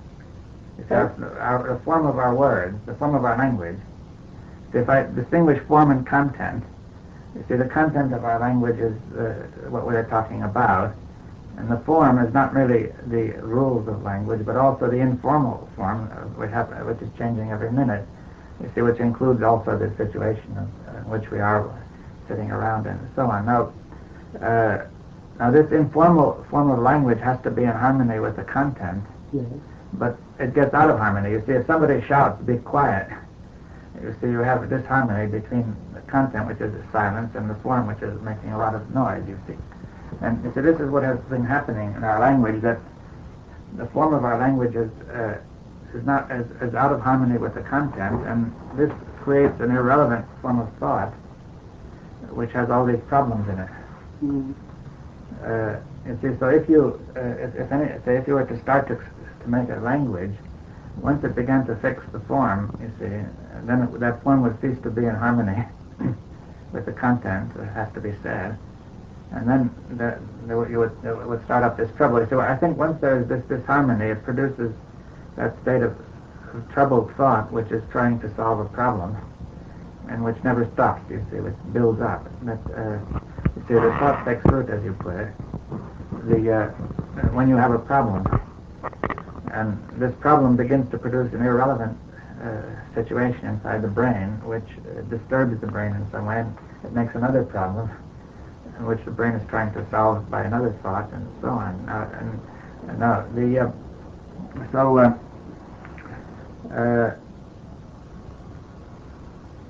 Yes, so I think that what we have to do, you see, is that watch the form of our language, and the form and structure of our language are determined by judgment of relevance and irrelevance, not by the words, but by judgment of relevance and irrelevance, you see. If the self is judged to be supremely relevant, this helps keep us in that state. You see, the form of our language helps keep the state of mind in the form of the self, or the observer. And you see, the subject-verb-object form does that. It says, I do this, I see this. It then creates the image of I looking at this. You see what I mean? So therefore, we have to see the irrelevance of this whole form. See, we can't change it immediately because it would take many years to change the way we use words, but one can change the relevance of these forms immediately. And now, so if we watch our thought and our language for its structure of relevance and irrelevance, I think that we can avoid introducing irrelevancies. You see what I mean? May I say something? Yeah. I don't think you see my difficulty. Mm-hmm. First, you see, this is the problem which I am facing every day here. So many people come. And first, the problem is an artificial problem to me, because I have no problems at all. Understand? The problem is an artificial problem to me. Which problem? Whatever the individual asks a question, any problem, you see. Let's agree on that. Just let me go slowly. See, that is number one. Yeah. And the second difficulty is, you see, to think out the problem with him. Mm-hmm. And the way, you see this I must also explain. I am speaking, you see, the word. Because you see, the speaking ability of the human being is one of the 10 senses. This is one of the senses. There is nobody who is speaking. The words simply roar because of the vocal cords in me.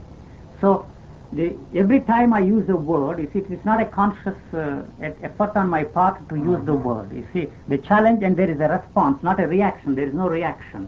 That question is a challenge to me.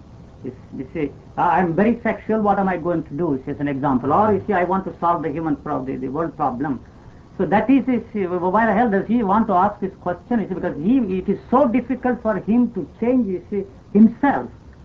You know, if he can't bring about a change within the structure of his own being, and he's interested in changing the world, that's an impossibility. It's a far-fetched idea. So I have to point out to him, in exploring this problem, the words that come out of me, you see, they spring from a different origin. It is not the thinker that is formulating these thoughts, or it is, I'm not trying to make it mystical. It is because the vocal cords are, this is one of the abilities of the human being. You see, we have developed through centuries of evolution the ability to speak words. That is why I say the word, the origin of the word is a thing which I don't know. Which if anybody says, all right, you see, let them, perhaps tomorrow they will change. I'm not interested in either accepting the biblical statement. In the beginning was the word. So through centuries upon centuries, you see, the capacity to speak, you see, the human being has developed, and it becomes very easy for our children to start speaking than, you see, 30 or 40 generations ago. So where from these words come, you see, I myself, you see, explored this. They don't come, you see, in a formulated way, they don't come. You see, the words come, there is a need to describe the state of awareness.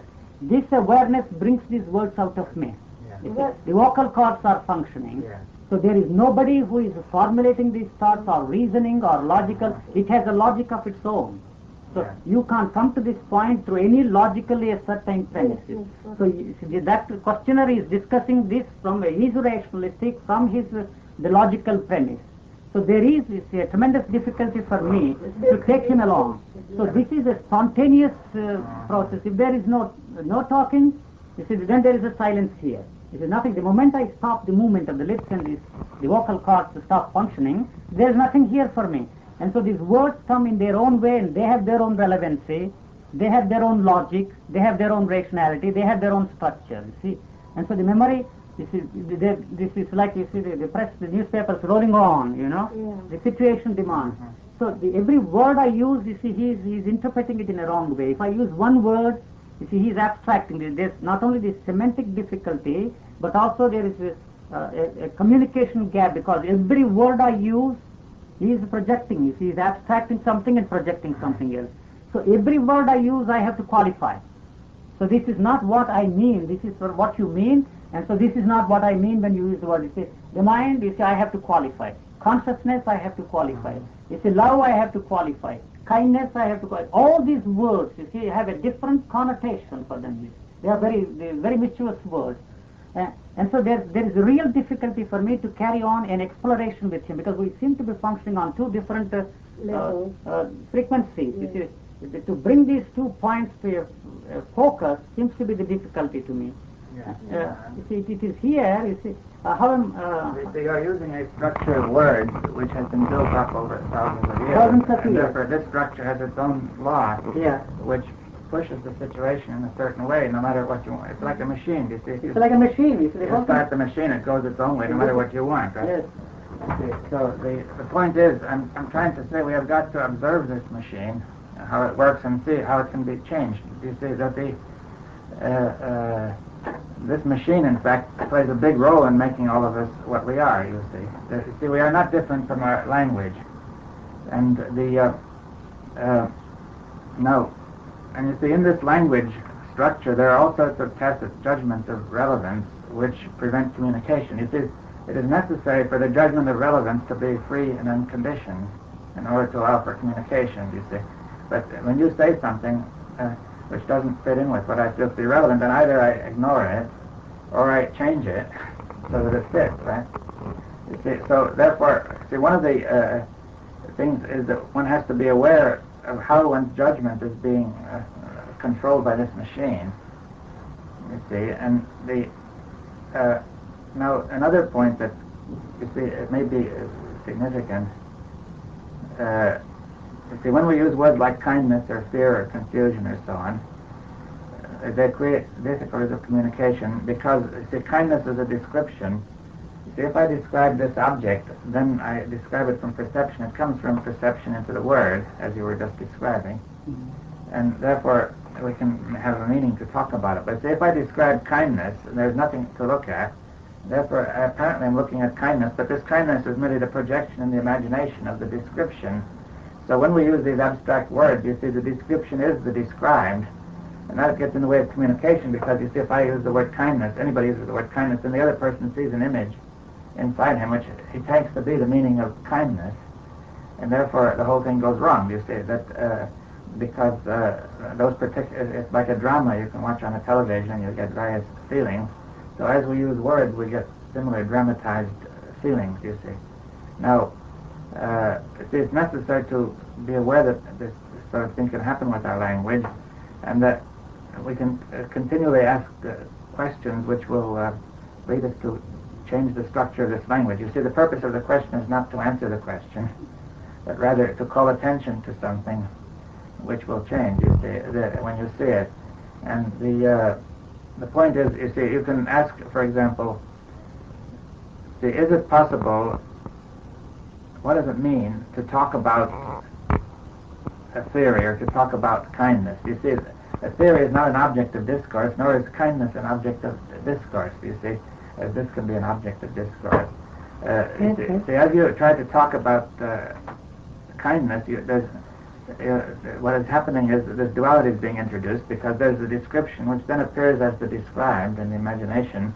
Then one seems to be looking at it, one says more about it, you see, and it's going around and around, if you see what I mean. Now, so, you see, we're discussing, you see, anything, we get into tremendous confusion. We say there's a quarrel, and you say, you can't talk about the quarrel, because, you see, you can't look at the quarrel. It's not an object, you see, but we treat it as an object, and then we try to do something about it as if it were an object, you see. See, that's in the structure of our language. Now, if you begin to see this, then the relevance judgments change, and you see it's irrelevant to make most of these things objects of discourse. You see, and therefore you say that the word is not intended to have a direct meaning, but rather the whole structure of words flashes by, and it may indicate a meaning which is not in the word.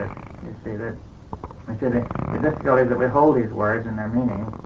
We try to take their meaning to be literally what the word is conveying, but you see, so in that way it seems to me communication is not the conveying of information, but rather that it's really the possibility of our coming to see this, first of all, to see that we have different notions of relevance. We then see what they are and then drop them, and then we are in communication, you see. You see, each of us begins with a certain notion of what is relevant based on past conditioning. Now, when we communicate, these two things come together in each of us, and if we see they can't meet, you see, because if one is relevant, the other is not. Therefore, both have to go. Now, then in that, the new meaning of the communication is created. You see, it's rather like Einstein, once again, seeing the irrelevance. You see, all communication is really that way, that seeing the irrelevance of the two partial views, and then what is communicated is therefore common to both of us. Now, the difficulty is I think people take communication to be conveying, so that if I'm talking to you, I feel I'm giving you something and you're giving me something, and then you see it doesn't make sense.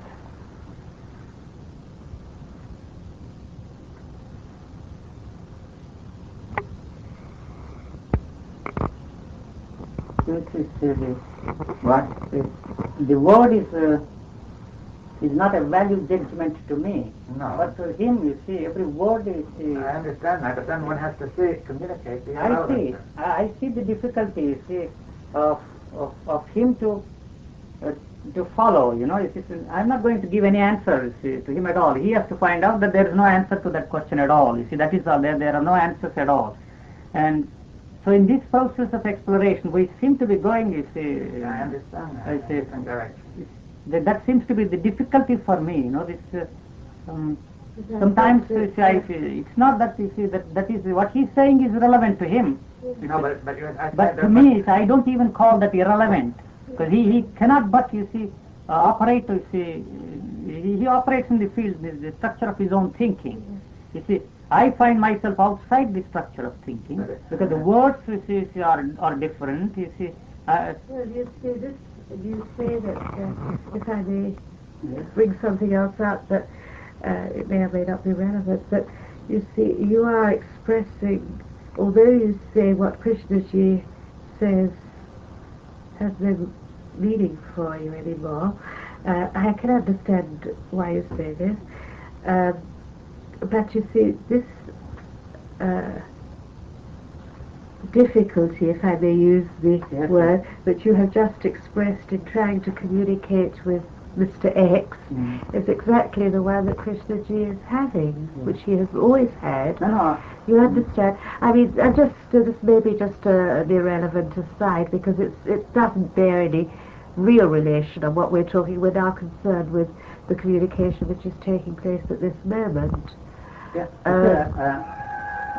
Everyone has this difficulty. No, I understand his difficulty. All of us. The difficulty is not with him. The difficulty is with me. Yes, with because I have, you see, made that into a model, into an image, you see, into a method, into a system. Yes, but that's all without. You see that has no meaning. Any system is no So meaning. my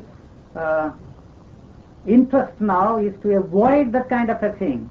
There seems to be no escape from that, you see. Yes. There seems to be no escape. No, but is it possible, you see, for you two people, I mean, for you to understand what this man regards as relevant, Mr. X, you see, and what you regard as relevant, and the question is, you see, you feel that Mr. X's value judgments are irrelevant, and he feels them to be very relevant.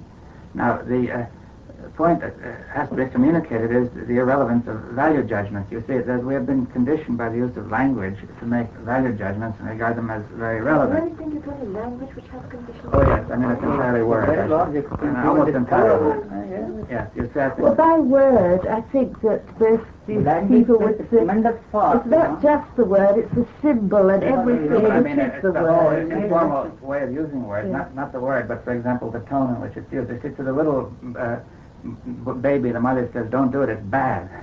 Now, the way I said it was very important. You see, I mean, you communicate in a certain tone of voice that bad means bad. You see.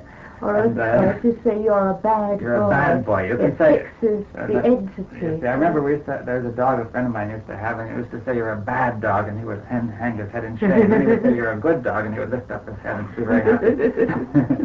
But this is probably the beginning of the pleasure calculation. Yeah, see, we were teaching dogs to be human. Yeah. But the point is.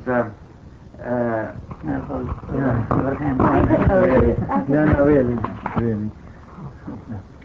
You see, the question is to see the irrelevance of value judgments, except in certain technical spheres, to say it's better for this purpose but to say it's good or bad or true or false or right or wrong. You see, these are irrelevant judgments because, you see, what is first, see, if you say X, the action X is good.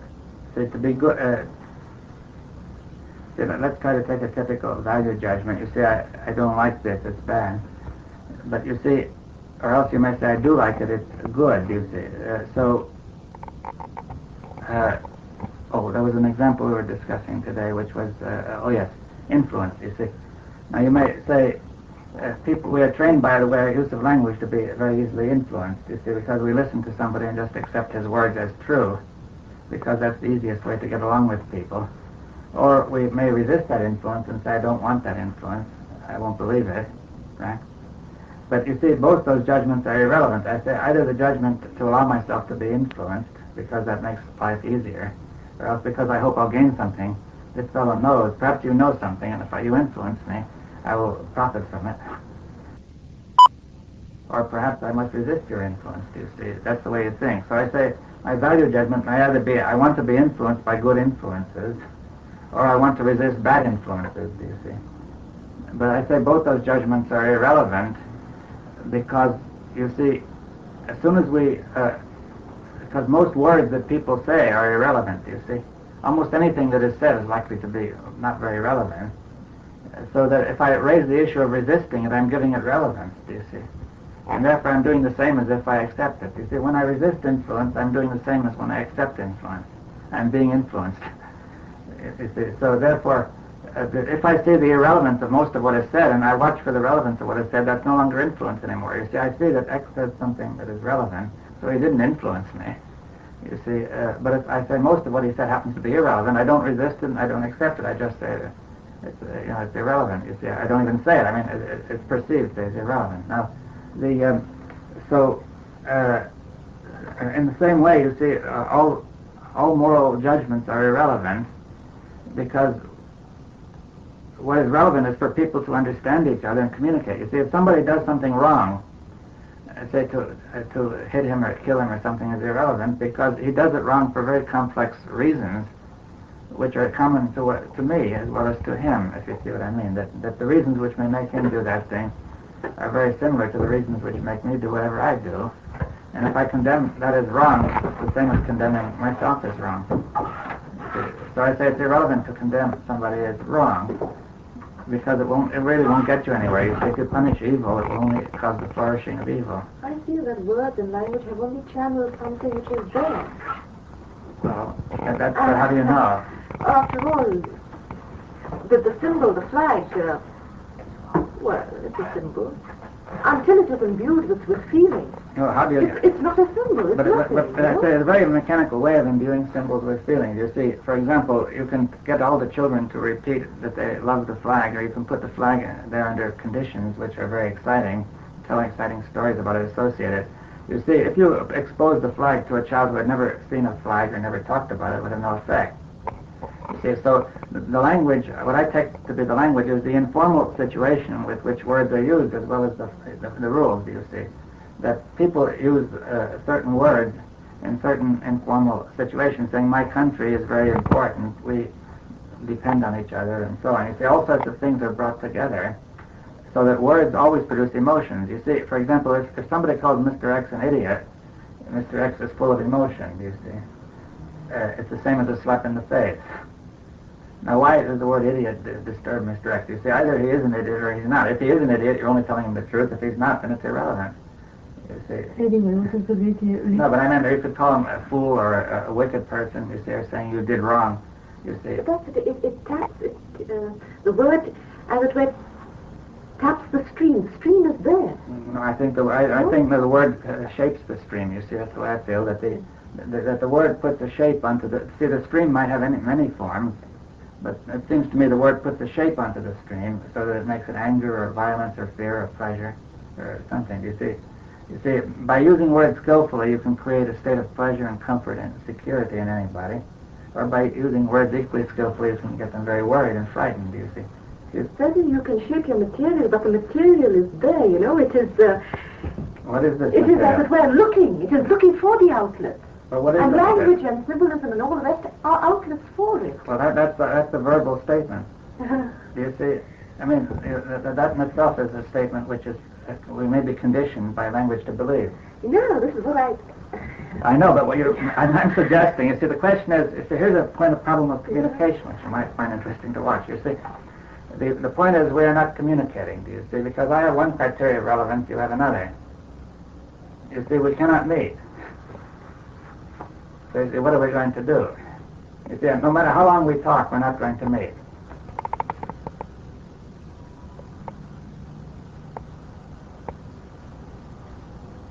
Maybe it lies in that what has shaped one person to a larger extent has shaped another to a lesser extent. And so one will say, well, this is what has been relevant. It is relevant in that person's life, whereas for the other person, their temperament or whatever having been different, other factors are relevant. Well, see, I'm trying to say something else, though. You see, merely I'm trying to say it without convincing you or anything, but just simply to see if I can communicate what I want to say. What I want to say is that words are able to produce the sense of relevance and the sense of emotion through conditioning, you see. That is, that by the use of words over a long period of time, and so systematically with society and so on, one becomes conditioned to see certain things as relevant, and that determines interest. You see, interest and relevance, I would say, are very similar. They're just different descriptions of one thing, because interest is the emotional description and relevance is a more intellectual description, you see. But now, I say that, therefore, words create interest and relevance. See, they condition us to certain interest and relevance. They're recorded in the memory, where they come out as thoughts, you see. So even if we don't utter the words, they still affect us. And now, I'd say that, say, words like kindness and love and, and fear and hate and country and so on, but not merely those words, but all words, but in different ways, are producing most of our emotions. I'm not trying to say that, of course we can have feelings which are not coming from words, but I'm saying we have to be able to distinguish between the feelings which come from words and those which don't, you see. Because if we treat the feelings which come from words as true feelings, we are going to become confused. You see, it's like drama. You see, you can watch a drama on a television set. Now, it's nothing but a spot of light, you see, but you can get fear and hate and love and every feeling. Yes, I agree, but I will cry at my mother's funeral, mostly because I'm expected to. Yes, I mean, people know that's well known, yes. Yes. And you feel the feelings that you're expected what I'm trying to. to say is that the reason why I do it lies deeper than because you are expected to. You know? Well, how do you know that? There is material there which is looking for shape, wanting to be shaped, which for one reason or another takes the shape expected of it or breaks away from it. Well, let me suggest another way of looking at it, which may or may not be relevant. You see, I say that the image of the material looking for shape may also be projected by the word. It's like the drama of the television. You see, if you're looking at the television set, it may be that it's giving you news, but it may be that the whole thing is cooked up. It's on a tape in the studio. Do you see? Do you think that if some accident or whatever, one lost completely one's memory of language, if there is such a center which could be lost, then is there transformation? You can never forget the memory of language. How can you? You are right. I mean, as far as I can see. You see, as long as you see you are living, all these things are functioning. That's true, but for example, there are cases of amnesia. Yes, but that is an illness. Now, if it is an illness, well, if there were an illness where language was obliterated from this individual's mind. One part of the brain is damaged. Is that transformation? No? No, but you see, language is not transformation. I don't know what you mean by transformation. Well, how do you... Is that individual any different from what he was before? Yes, but the language is a verbal language. So that if the center that's destroyed deals with words, there's still all the other, which is the language. It is the center, and one aspect of it is language. No, language covers all this. Language moves from one form to another. We think language is only the words that come out in English or in German or whatever. They're all after sounds, aren't they? Yes. It's also the written language. German, you see, he speaks Mexican or Spanish, you see. If I don't know the language, it's just pure and simple sound to me. So I have to learn, you see, of understanding, you see, the space between these sounds. After all, the space between these two sounds constitutes the language. Yes. The language is also the written language. Same as the music, you see, the space between the notes is the music. So, I don't know, how do you understand, you see, both of you are discussing, how do you come to a point of understanding what you are discussing? You see, we're not meeting still. How do we bring about this, is there a meeting point at all? If there is, how can we arrive at that point, two individuals discussing? Well, you see, I feel that what we have to do is first to listen to each other very carefully, and before we make any, without making any choice or any judgment, right? Mm-hmm. Yeah, I listened, you see, there was nothing inside of me, no reaction at all. This was sound, pure sound, and you see the process that, you see, the dictionary inside of me, the sorting out the words, you see, no content at all to me. I have listened. You see, there is already a meeting. There is no disagreement on what he is saying. All that is true. But if not that I am saying that it is agreeing or disagreeing. There is no question of agreeing or disagreeing with me, with him. Well, what he has said, I have listened. You see, without any reaction. So you see, if two persons are, there is no question of my arguing at that point at all, as far as I am concerned, whether it is a learned, profound discourse or, you see, or anything, it is just listening to me. You see, the words have a different context. When two persons are discussing to understand, whatever it is, you see, understand the problem. It is not understanding the problem at all. You see, we are moving away from the problem. There is no such thing as problem as I see it, you see. I don't know. I think the only thing is the meeting between The meeting, isn't it this the very word structure that is the barrier? You see, Can we there change is no meeting point between the two persons because you are throwing words at each other. Yeah. Because there is a reaction. I don't know. Well, And so this process must come to an end in order to be a meeting ground. It's on both sides. Yes, sure. Well, I was just going to use this nice analogy that you used about if people are arguing from two different premises, they both have to leave the... No, that was a joke that was told by somebody once. There two ladies were fighting. They were in two buildings, just screaming at each other, and somebody came along and said, "These ladies will never meet because they're arguing from different premises." They both have to get out and meet in the middle. So, I think that the thing is that we perhaps even to talk about meeting perhaps is the wrong way because this means that there are two. But could we observe something? You see, while we are talking, you see, suppose we watch what's happening while we talk. You see, I'm going to say something that you disagree with, or you say something that I disagree with. So watch the feeling, you see, which comes. I don't know. I can't say it now, but I'm saying that watch the feeling that comes into you when I say something that you don't agree with, and I say that's part of the language. You see, because you see, a certain language structure is built up out of habit, which one feels to be the truth, the relevant, and there is the defense of the truth, you see, against all that is evil and false and so on, right? See, that has been built up in us, so that we are quite ready immediately to defend the truth as soon as we feel that it is under attack, right? So therefore I say something to you that I say that it's all language, and you say, no, that can't be truth. So did you watch that feeling that came up as you at that moment?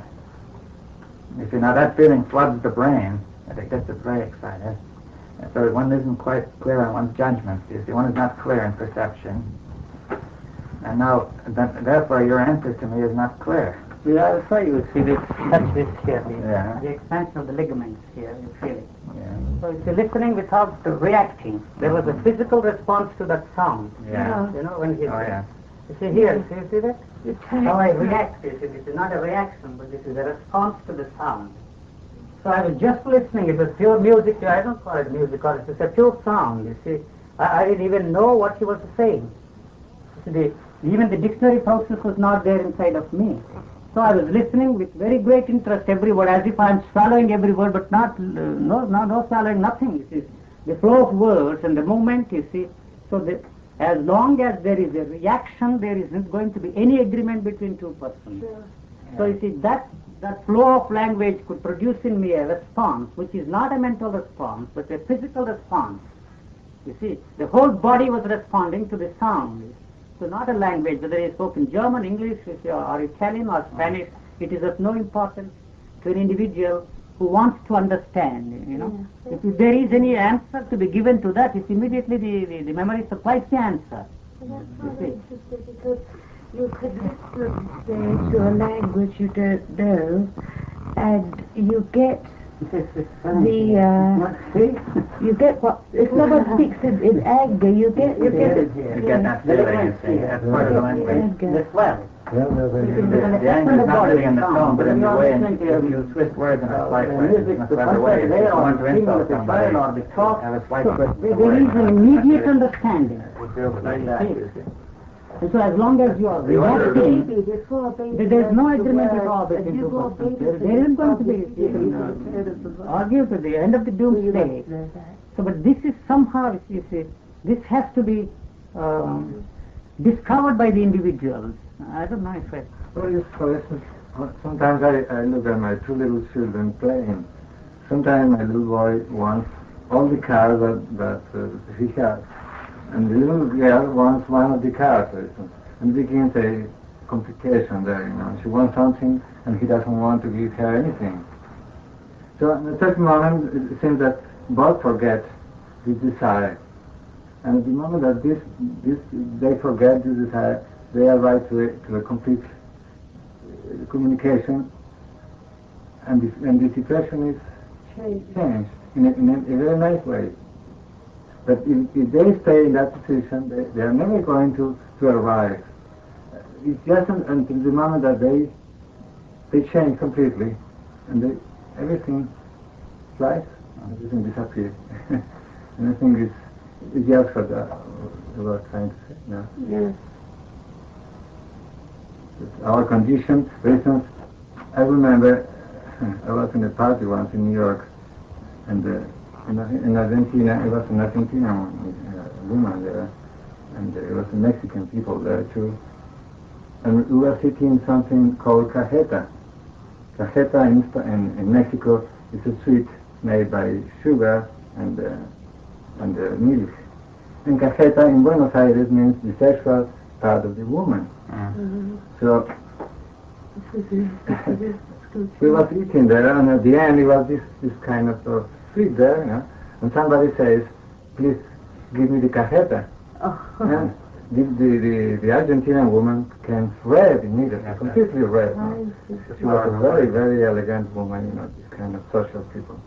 She gets burned immediately. And the other people, you know, they didn't understand anything. I thought it was cajeta, you know. It was cajeta that. So how, I was thinking now that how to understand, how to make them understand. Yeah. For that lady who was born in Argentina, where cajeta was, she was a little girl. Speak about it. Certain thing, and for the other people was certain other thing. But to make them. I can see that this shows this tremendous emotional power of a word. You see, that it really is a physical power because it makes the blood flow, you see, and so on. And I think that, see, that's why I want to say that we want to use the word language with a different notion of its relevance. Instead of merely talking about words, language is the whole process, which includes the meaning, the nervous response, the physical response. You see, every response to the word is part of language. You see, because if it weren't for that, the language would have very little significance. So, now, you see, if we say language is one whole, then to change it, and changing the structure of the language doesn't mean changing the word, it means changing the relevance. You see, it was a question of relevance in the story you told. You see, there's two very different relevances of the word. So, therefore, what it's relevant to has a tremendous power. You see, so you see, and that shows that if the word, and why was it relevant in one way and not in another? Because of the way people used it. You see, if you use it in a certain way for a certain period of time, it is relevant in that way, and when somebody uses it, it will produce all the effects. You see, so the country is the same thing. You see, the flag,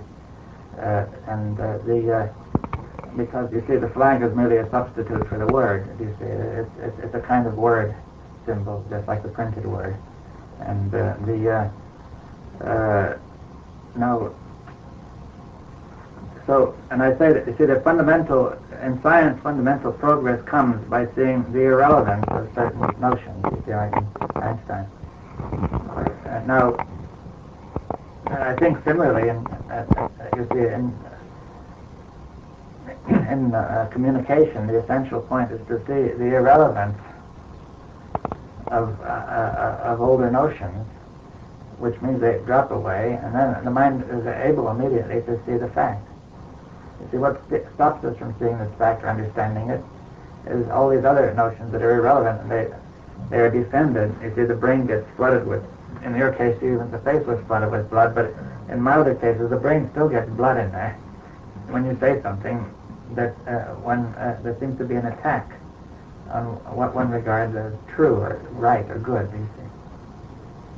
Now, so you see, it's very hard in having a discussion if somebody, see, if I say a word or a few words and somebody takes that as relevant in a certain way, and therefore there's an explosion inside and he can't listen.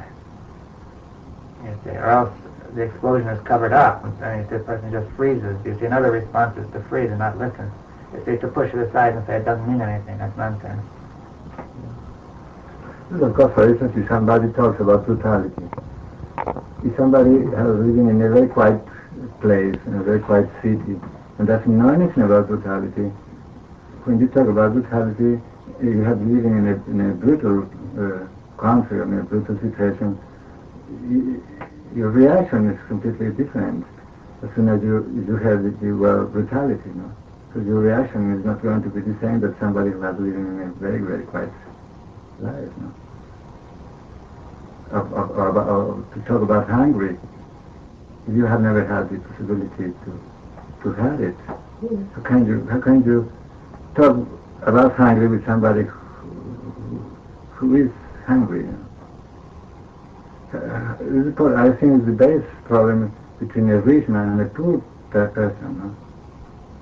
How can the rich person doesn't know anything about what is to be poor?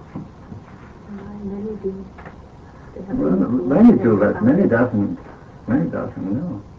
So how can you, since they were little boys or little children, they grew up rich already, with any necessity, material necessity. I mean, to understand that it's quite difficult now. I don't think that there could ever be a meeting by trying to explain to the man who has never been without food what it is to be hungry. These are all problems, as you say, which are not problems. I mean, they're very real problems for the man who is starving. But it's still arguing from two different entities. And, I mean, that's not communication. It can never be communication. Yeah, it can never be communication. Why? Never. Is only language? Yes. That's the entity? The entity is Only produced by language? language, yes, I would Produced suggest. by language? Yes, Thought language. by thought. You see, that thought produces a picture of an observer looking at the observed. And it also has that structure. Do you see? It says that, for example, it says, I am angry, which suggests I and anger is separate. All thought is not language in the sense of that at one time a word which brings up one reaction will not at another time. Well, it may have many meanings. But still it's a reaction, isn't it? How can you read it? Have you ever tried reading your thoughts? How do you read your thoughts? Tell me. I don't know what you mean. Yeah, but how do you know that you are angry? Unless you use the word anger, you will never know that. So I don't know. No, yeah, but you see, you don't stop there, it hits me also, you see. No.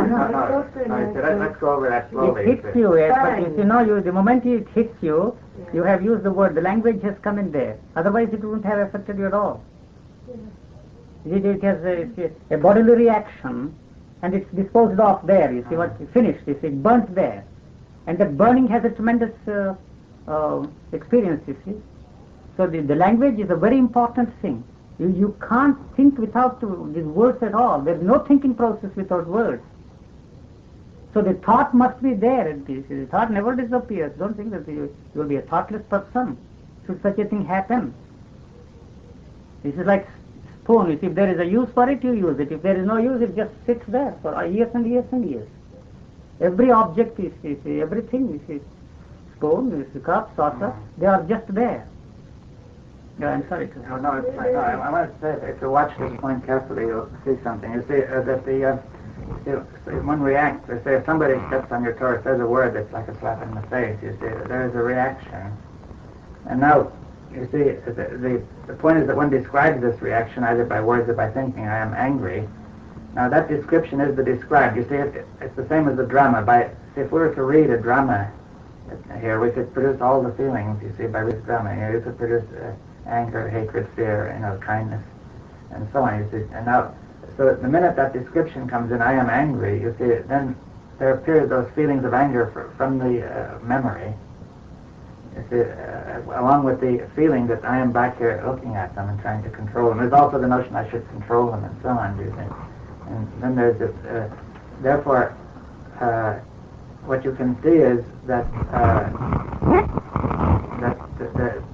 the description, put it in two steps. If one first sees the description as the described, instead of saying I am angry, if I say I am anger, you see the difference. You see, therefore there's no separation.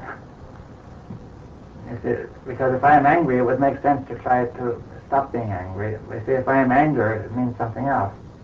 Now, the point is then that it's irrelevant to be anger. If you really see that, then the anger will go, you see. But you see, we are conditioned so that the word responds very fast. You see, that something happens, and then very, very rapidly this word comes in, and the word has that feeling. You see, just like the word stupid fool. You see, if somebody says the word you stupid fool in the right tone of voice and the right conditions, there will be an explosion in the brain, you see. That word can produce a tremendous reaction. Now, similarly, see, the words I am angry produce a reaction based on memory. You see what I mean? And they also produce the effort to control that reaction, which is always continuing the reaction, do you see? So therefore, the more you try to control it, the more twisted it gets and the more complicated. But the thing is, if I see that anger is irrelevant, you see, and I am irrelevant. You see, this really is the thing which is the hardest thing to see. The reason I can't stop anger is because I am anger. And if I say anger is irrelevant, it means I am irrelevant. You see, and that's really, they say, I can't forget this insult, you see, because it happened to me. Right? That's the way it goes, right? And I can't let it go, you see, because I am relevant. If I let it go, it would mean I am irrelevant, you see. And therefore, that's the thing which holds it, you see. To say, a person finds it very hard to say, I am irrelevant. But dealing with, for instance, the anger, you see, you are tackling this when once it comes into being. That's later, right? Yeah. You see, the relevancy or the irrelevancy of naming or not naming anger as anger is. So, but what is the root of that? You see, that is the most important thing. That's what I am trying to point out. And is that? So there is no question of you looking at anger at all. I don't know if you see the impossibility of looking at anger. You see, it's not at all. Yeah. It is not possible at all. You see, so you see, what is the root, the origin of anger? When once it comes into being, you can't do anything at all. You see. So why does this? What is the origin of anger? It is in the process of listening. It begins there even before earlier. My very listening apparatus has created this problem. You see, you are saying something. You see, the saying, you see, the listening, you see, the listening apparatus has created this, what is this, I don't get the word. You see, it is the very defective listening that has brought this ingredient which you call anger. And this defective listening? You see, if the listening is right there, so?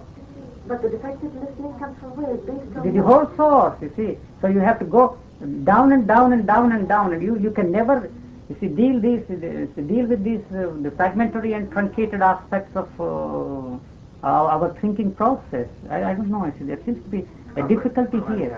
I thought that it's useful to go. To break it up into stages for the sake of explanation. Merely to the thing is one process, but it may be useful to see several stages for the sake of communication. Do you see what I mean? Only to see stages are irrelevant.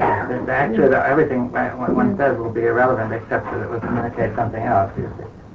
But the point is, see, the first stage is just to experiment, and you can see the power of words in producing feelings like anger, and to see that by continually thinking about it, it gets worse. Do you see?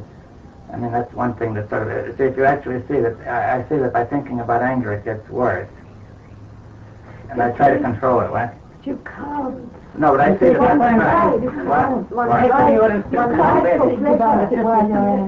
Take for instance your baby. You see, you get angry with your baby. You understand? Why do you get angry with your baby? You love her. You see, there is no adequate reason to be angry with your baby. Why? I handled your girl, you see, day after day for 10 days. I don't know. Why? What is the origin? Your relationship with the baby.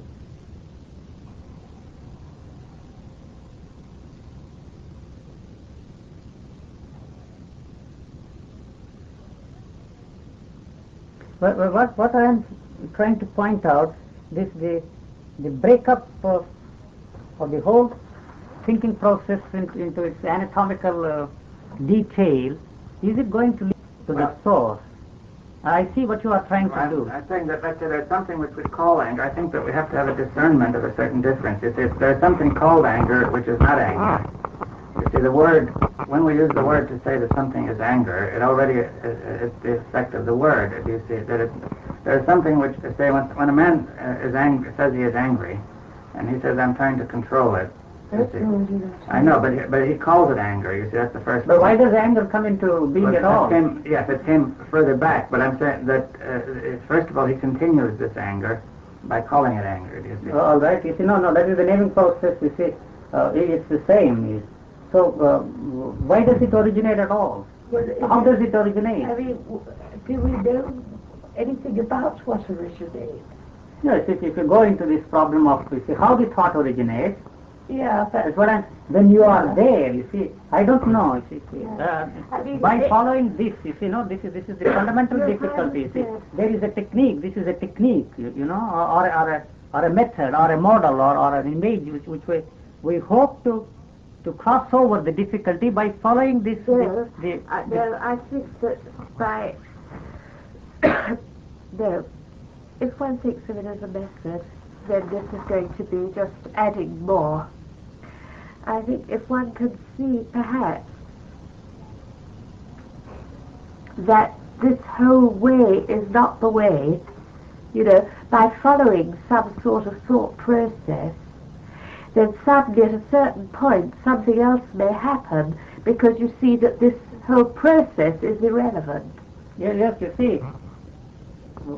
You see, one for anger, jealousy, is pride, it's so many. It doesn't matter what you But is that the way we are going to break everything into its constituent elements? No. All right. You see. So do I see the irrelevance of going, you see, into the whole the anatomy of the structure of this? This is what one can perhaps see. Perhaps you say. Perhaps you say. You see, I suggest that, you see that may not be the way. Then you see, don't put that question and say, why, do you have any other way? No, you see, that very question is not the way. To ask, is there any other way, is not the way. So first I must see that this is not the way. It's because this is not leading me anywhere. I will go on year after year, year after year, year after year. Whether I turn that into a method or a technique, you see, it's, how am I going to deal with the problem of anger? If not anger, there is jealousy. If not jealousy, there is power, possession, you see, and everything, every movement of my thought. As long as there is a movement of my thought, you see, it is this movement away, you see, that is creating all these the problems. I think I explained that. Yes, the moment the thought, you see, it comes in, it destroys, not that this destroying process, it's a simultaneous process. So what I am left with is only a feeling, which is neither anger, nor jealousy, nor envy, nor greed, nor pity, nor kindness. It's none of those things. But yet, you see, if this thing does not take its birth at all, there is always, you see, a state of the awareness. One sees this very, very clearly. Go on, yes. I just wanted to say that, you see, this is the same difficulty that arises in the tent. Yes. Let us suppose, just for the sake of an example, there is this man there saying certain things. Right. Now, the people listening are meeting what he says, with their images, all of us. No, just for the sake of listening. Now, here you are saying a certain thing. You're talking about anger and asking where does this arise and what is it. But each of us, say, for the sake of communication, is meeting this in a certain way, with still caught in the image of the word and the thought. So you see,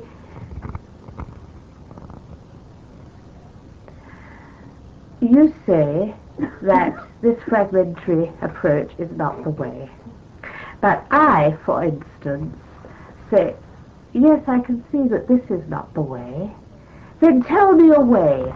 So once more, it's the same thing, you see. We want another way. No, see? just listen. You see, seeing that this is not the way, you see, the irrelevancy of this, you see, doing one after the other, to break up these, you see, they are all one, they are not separate things. Of course. You see, by following this method, it's one after the other, it will take years and years and years, and so I push it to my next life, and life, Anyway, and so on and so on. you never finish because you're adding all the time. Yes.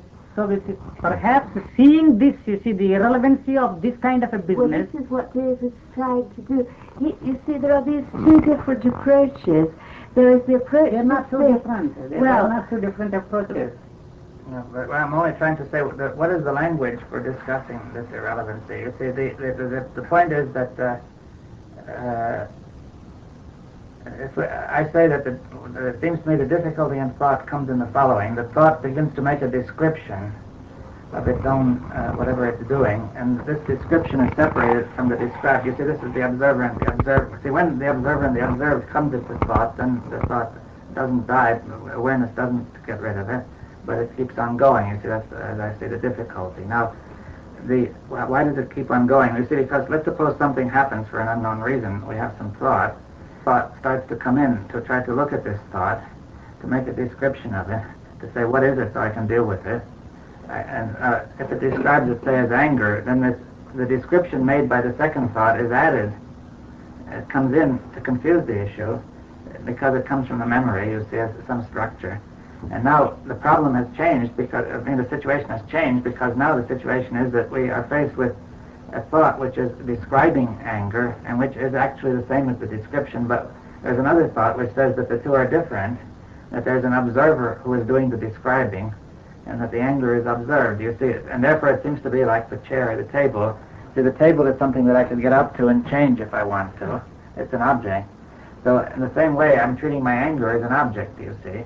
This is where but anger is not an object, and this is where the difficulty comes in. So then there seems to be the conflict between the subject and the object. The subject wants to control the anger, and the object is the anger, you see. So it seems to me that what has happened is that we have learned a certain way of thinking which is relevant in a certain field, which is that table I can treat as different from me for technical purposes, so I can go up to the table and change it. You see what I mean? Now, therefore, when something happens in the way of thought, a similar idea arises that this can be controlled by more thought.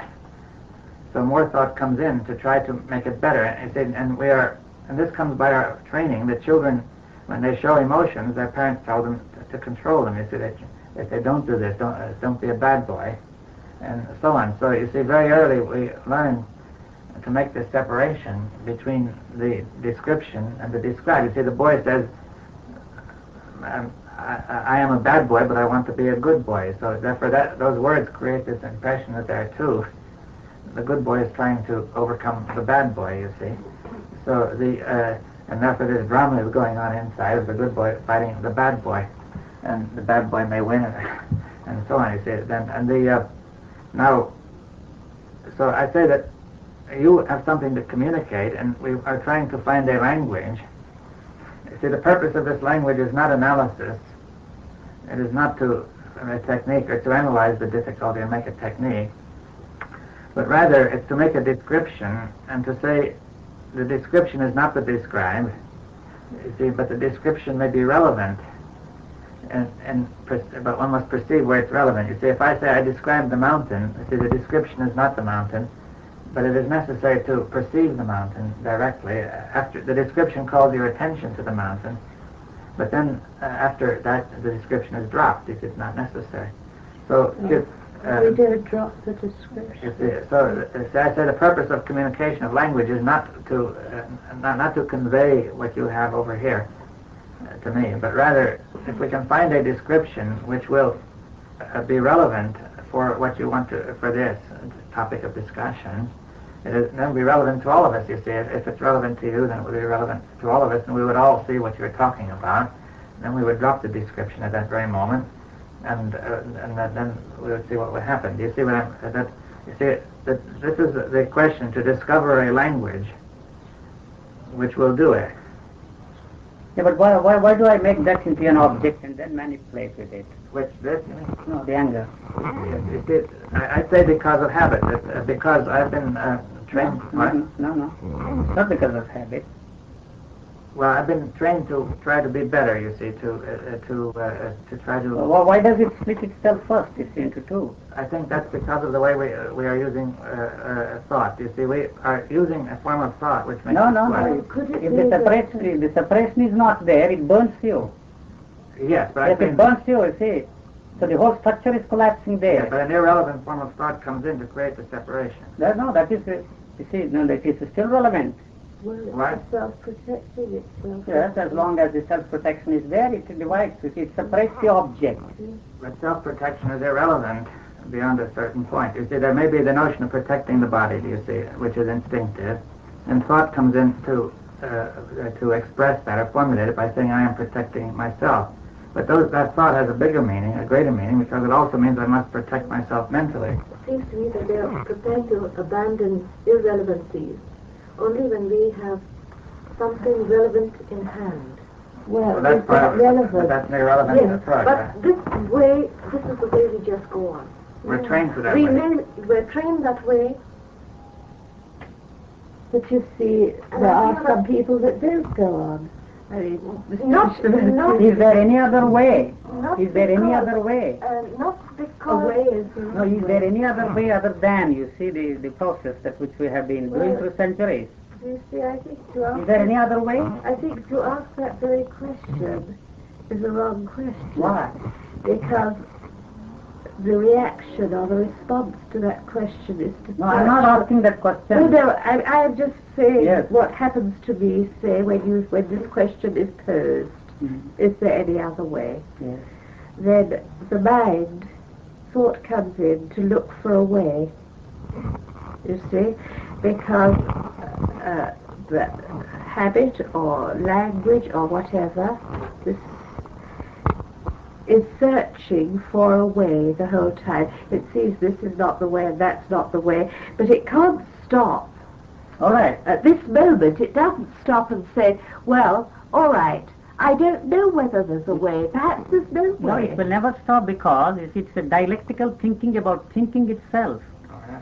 You see? Yes. So it is not going to stop that way. Then why do I pursue that if that is not going to? See, still I have a hope somehow, somewhere along the line.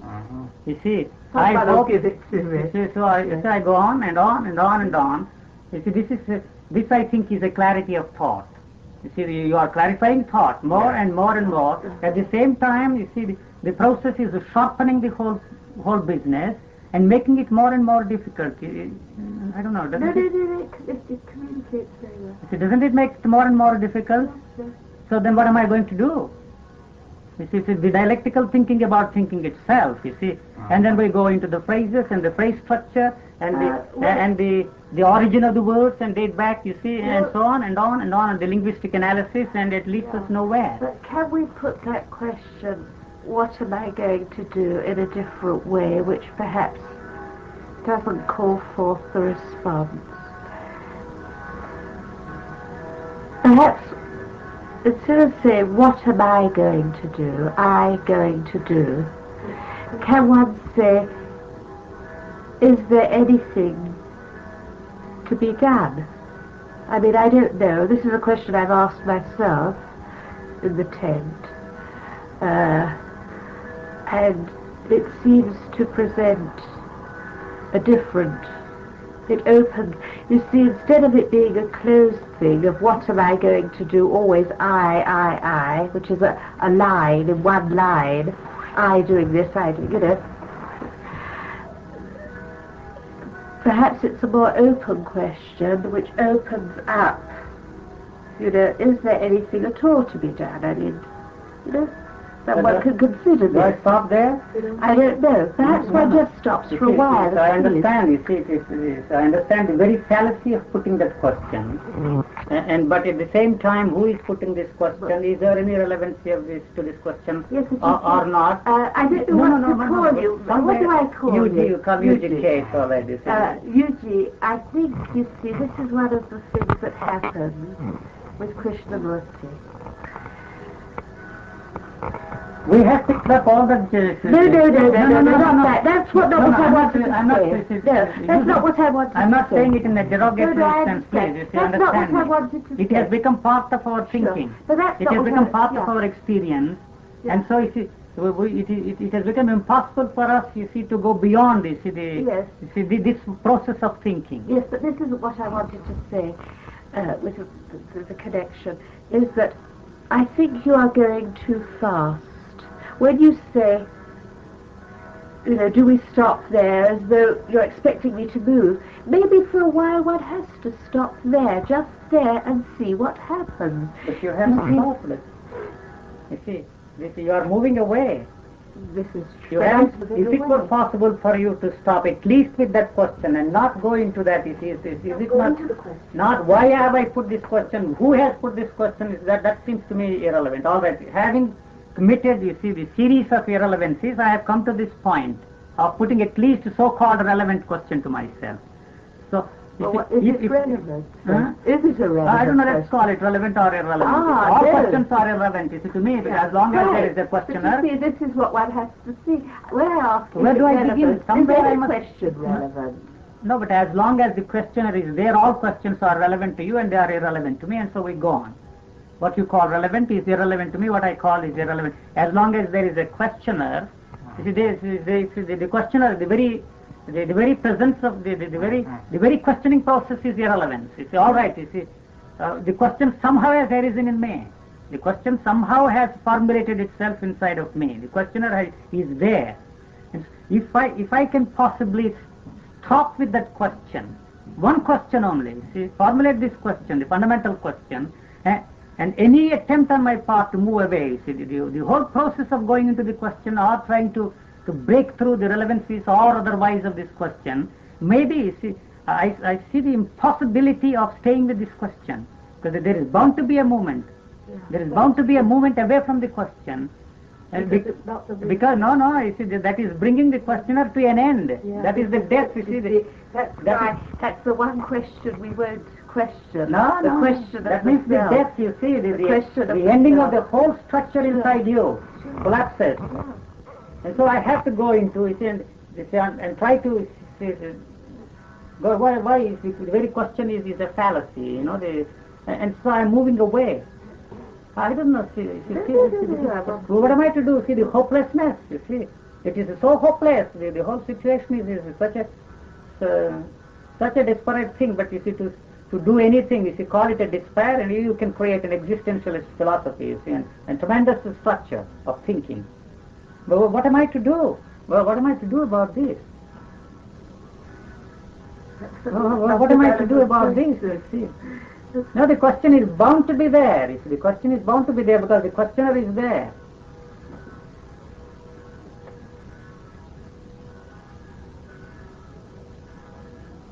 I don't know. I'm not saying. I'm just thinking aloud. You see, is it like the snake is eating its own tail? It goes on and on and on and on and on and on and on and on. And I'm never tired of giving this analogy. Well, I tell you what. Bliss has a graduate student who is quite a remarkable person, Saanen. He was here now. He's gone. And you know what she says? He'd put everybody on skis. You see? On skis, there's no time for thought to come in. If you think, that's it, you're finished. Yes. You see? And I mean, this is just a joke, but I mean, this is really, she solves the question. There's no question, therefore there's no solution. One sees it. So therefore... We don't see it. We don't see it. We don't see it. We intellectual. The seeing is the release. You can't say one sees it if you don't the seeing is the release. Immediate, you see. That's the death. You see here this key, you see you are absorbed, you see you are lost, the self-losing, self-forgetful process, because you see that is necessary to maintain this momentum, The self cannot afford to come into operation, so it has to absorb itself into the movement. It doesn't mean that it is movement itself. You see, it has assumed the the momentum is the Leaf-Born Max Planck, the motion and the fact of, I don't want to go into this, this is silly for me to talk about all that. And I think we stop now. What time is it? Yeah, it's very late, you know. Aren't you tired? You must be very tired. They slept all day and still coming to you. When are you leaving? Wednesday. Wednesday morning. When is Krishnaji leaving? Is he going to England? Or? Yes, he's leaving about the same time, I suppose. I think he's leaving. I understand you are going to play a very important role in the school. And I don't know where this, you know, all sorts of stories come to our ears. We know nothing about this. Nice to hear about yourself. it's full of rumors, this place, you see. This is one of the troubles. I don't really want to play a very big role. I would probably to discuss with them, to have some advisory or discussing role, but I'm really too busy to give any time. Well, to really engage in any director. Yeah, no, I couldn't. Don't want to throw your life into it. Well, I have my own give up scientific work everything that interests me. Right? You see, it does seem now that Dave's work is getting more. Well, you have a lot of teaching work or pure research work? It's mostly research. I do some teaching. yeah. But it's not because of that so much, but because the work is also... It's the same question. It's the... one doesn't know where this... About describing itself. It's very interesting. What has to change? It has to change. Very structural. Yes, that's right. Science must change, you see. And therefore, but it is a content on which you can work to see the change of language. You see very clearly. But I think that on all issues depends on the change of language, on the whole structure of the form of the language. And in science, you can see it clearly, like in the case of Einstein. You see, but I think one has to go much further. And all this business you talk about, I think, is irrelevant. But it has its own relevancy within a framework. Within a framework, but that's limited relevance. Let's put it that way. It's very limited. But people get excited about it because they can do all sorts of things with it, like spaceships and so on. But anyway, see, if the language of science would change, then I think this would be... It will facilitate things. And it will be a tremendous contribution instead of the technological, testing only the technological aspect. Yes, that's really wrong. Yes. Perhaps the change has to I think from all... we are not far from that. You see, the moment we arrive at a point where... Yes, a lot of things are happening now.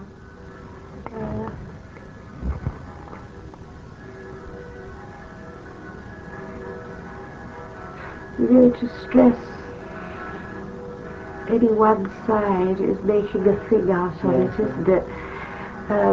Here, when we're in this atmosphere, there's a tendency to stress one particular. I mean,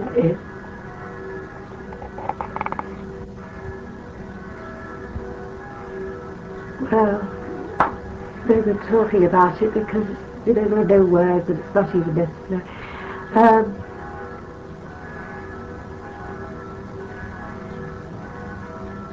The change has to come everywhere, and it can come in many ways. I think that Dave was saying that they had a conference in Cambridge just before coming here, and just on a sort of rather a narrow level maybe, but this they were talking just about quantum theory, but it was just this language question. Yes. It occurred to me, quantum, but I didn't want to go into it. But I don't know how the scientists react to your approach. I'm sure they're talking in the same strain. Well, we got there are several. You see, that when we started the conference, it wasn't a very great deal of confusion, but first of all, people began to see the relevance of this as it went on, and we had discussions with particular individuals, you see, and then there we went into the question, and I think that one or two of them saw it very clearly, and see, the thing was so striking that when I brought up the point, this man remained silent for about 5 minutes, or I couldn't tell exactly, but you see, it really changed his whole... You still could contact them, you see, on a different level. Well, the point is he saw, you see, if any man is serious about his work, Yes. then he will listen and discuss seriously. See, the main point is that if somebody is serious, he will have the energy which is needed for communication, you see. And the difficulty is most people are not very serious, you see. They're all islands shouting across each other in the ocean of misunderstanding.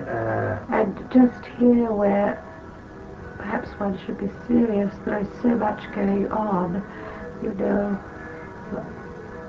so many opinions and so much socializing that it's... There's a great avenue open there for you in the scientific field, maybe, I don't know, this whole work will take away a lot of your energy. Well, one should be together with my him. hope is that they might be related and that I would mostly take part in just simply in the form of discussions. But you see, I hope that I wouldn't, I won't get involved in administration or anything like that, you see. Dave won't, he won't even take administration at the university, so he's certainly not going to take it on anyway. It's going to be a very small school, elementary school in the beginning, I suppose. Well, I think they're thinking in terms of a small school at the beginning. But all these questions, I think, are going to be discussed now. Not yet been settled yet, but I think that... the first thing is to get a degree of communication. Yes. There seems to be a lot of... otherwise, what does it all mean, you see? A great deal of communication gap even amongst those who want to organize the whole thing. Well, this is not surprising, is it? No, I'm not surprised. Yeah, I'm only surprised why Krishnaji is very keen about the school now. I don't know. Right.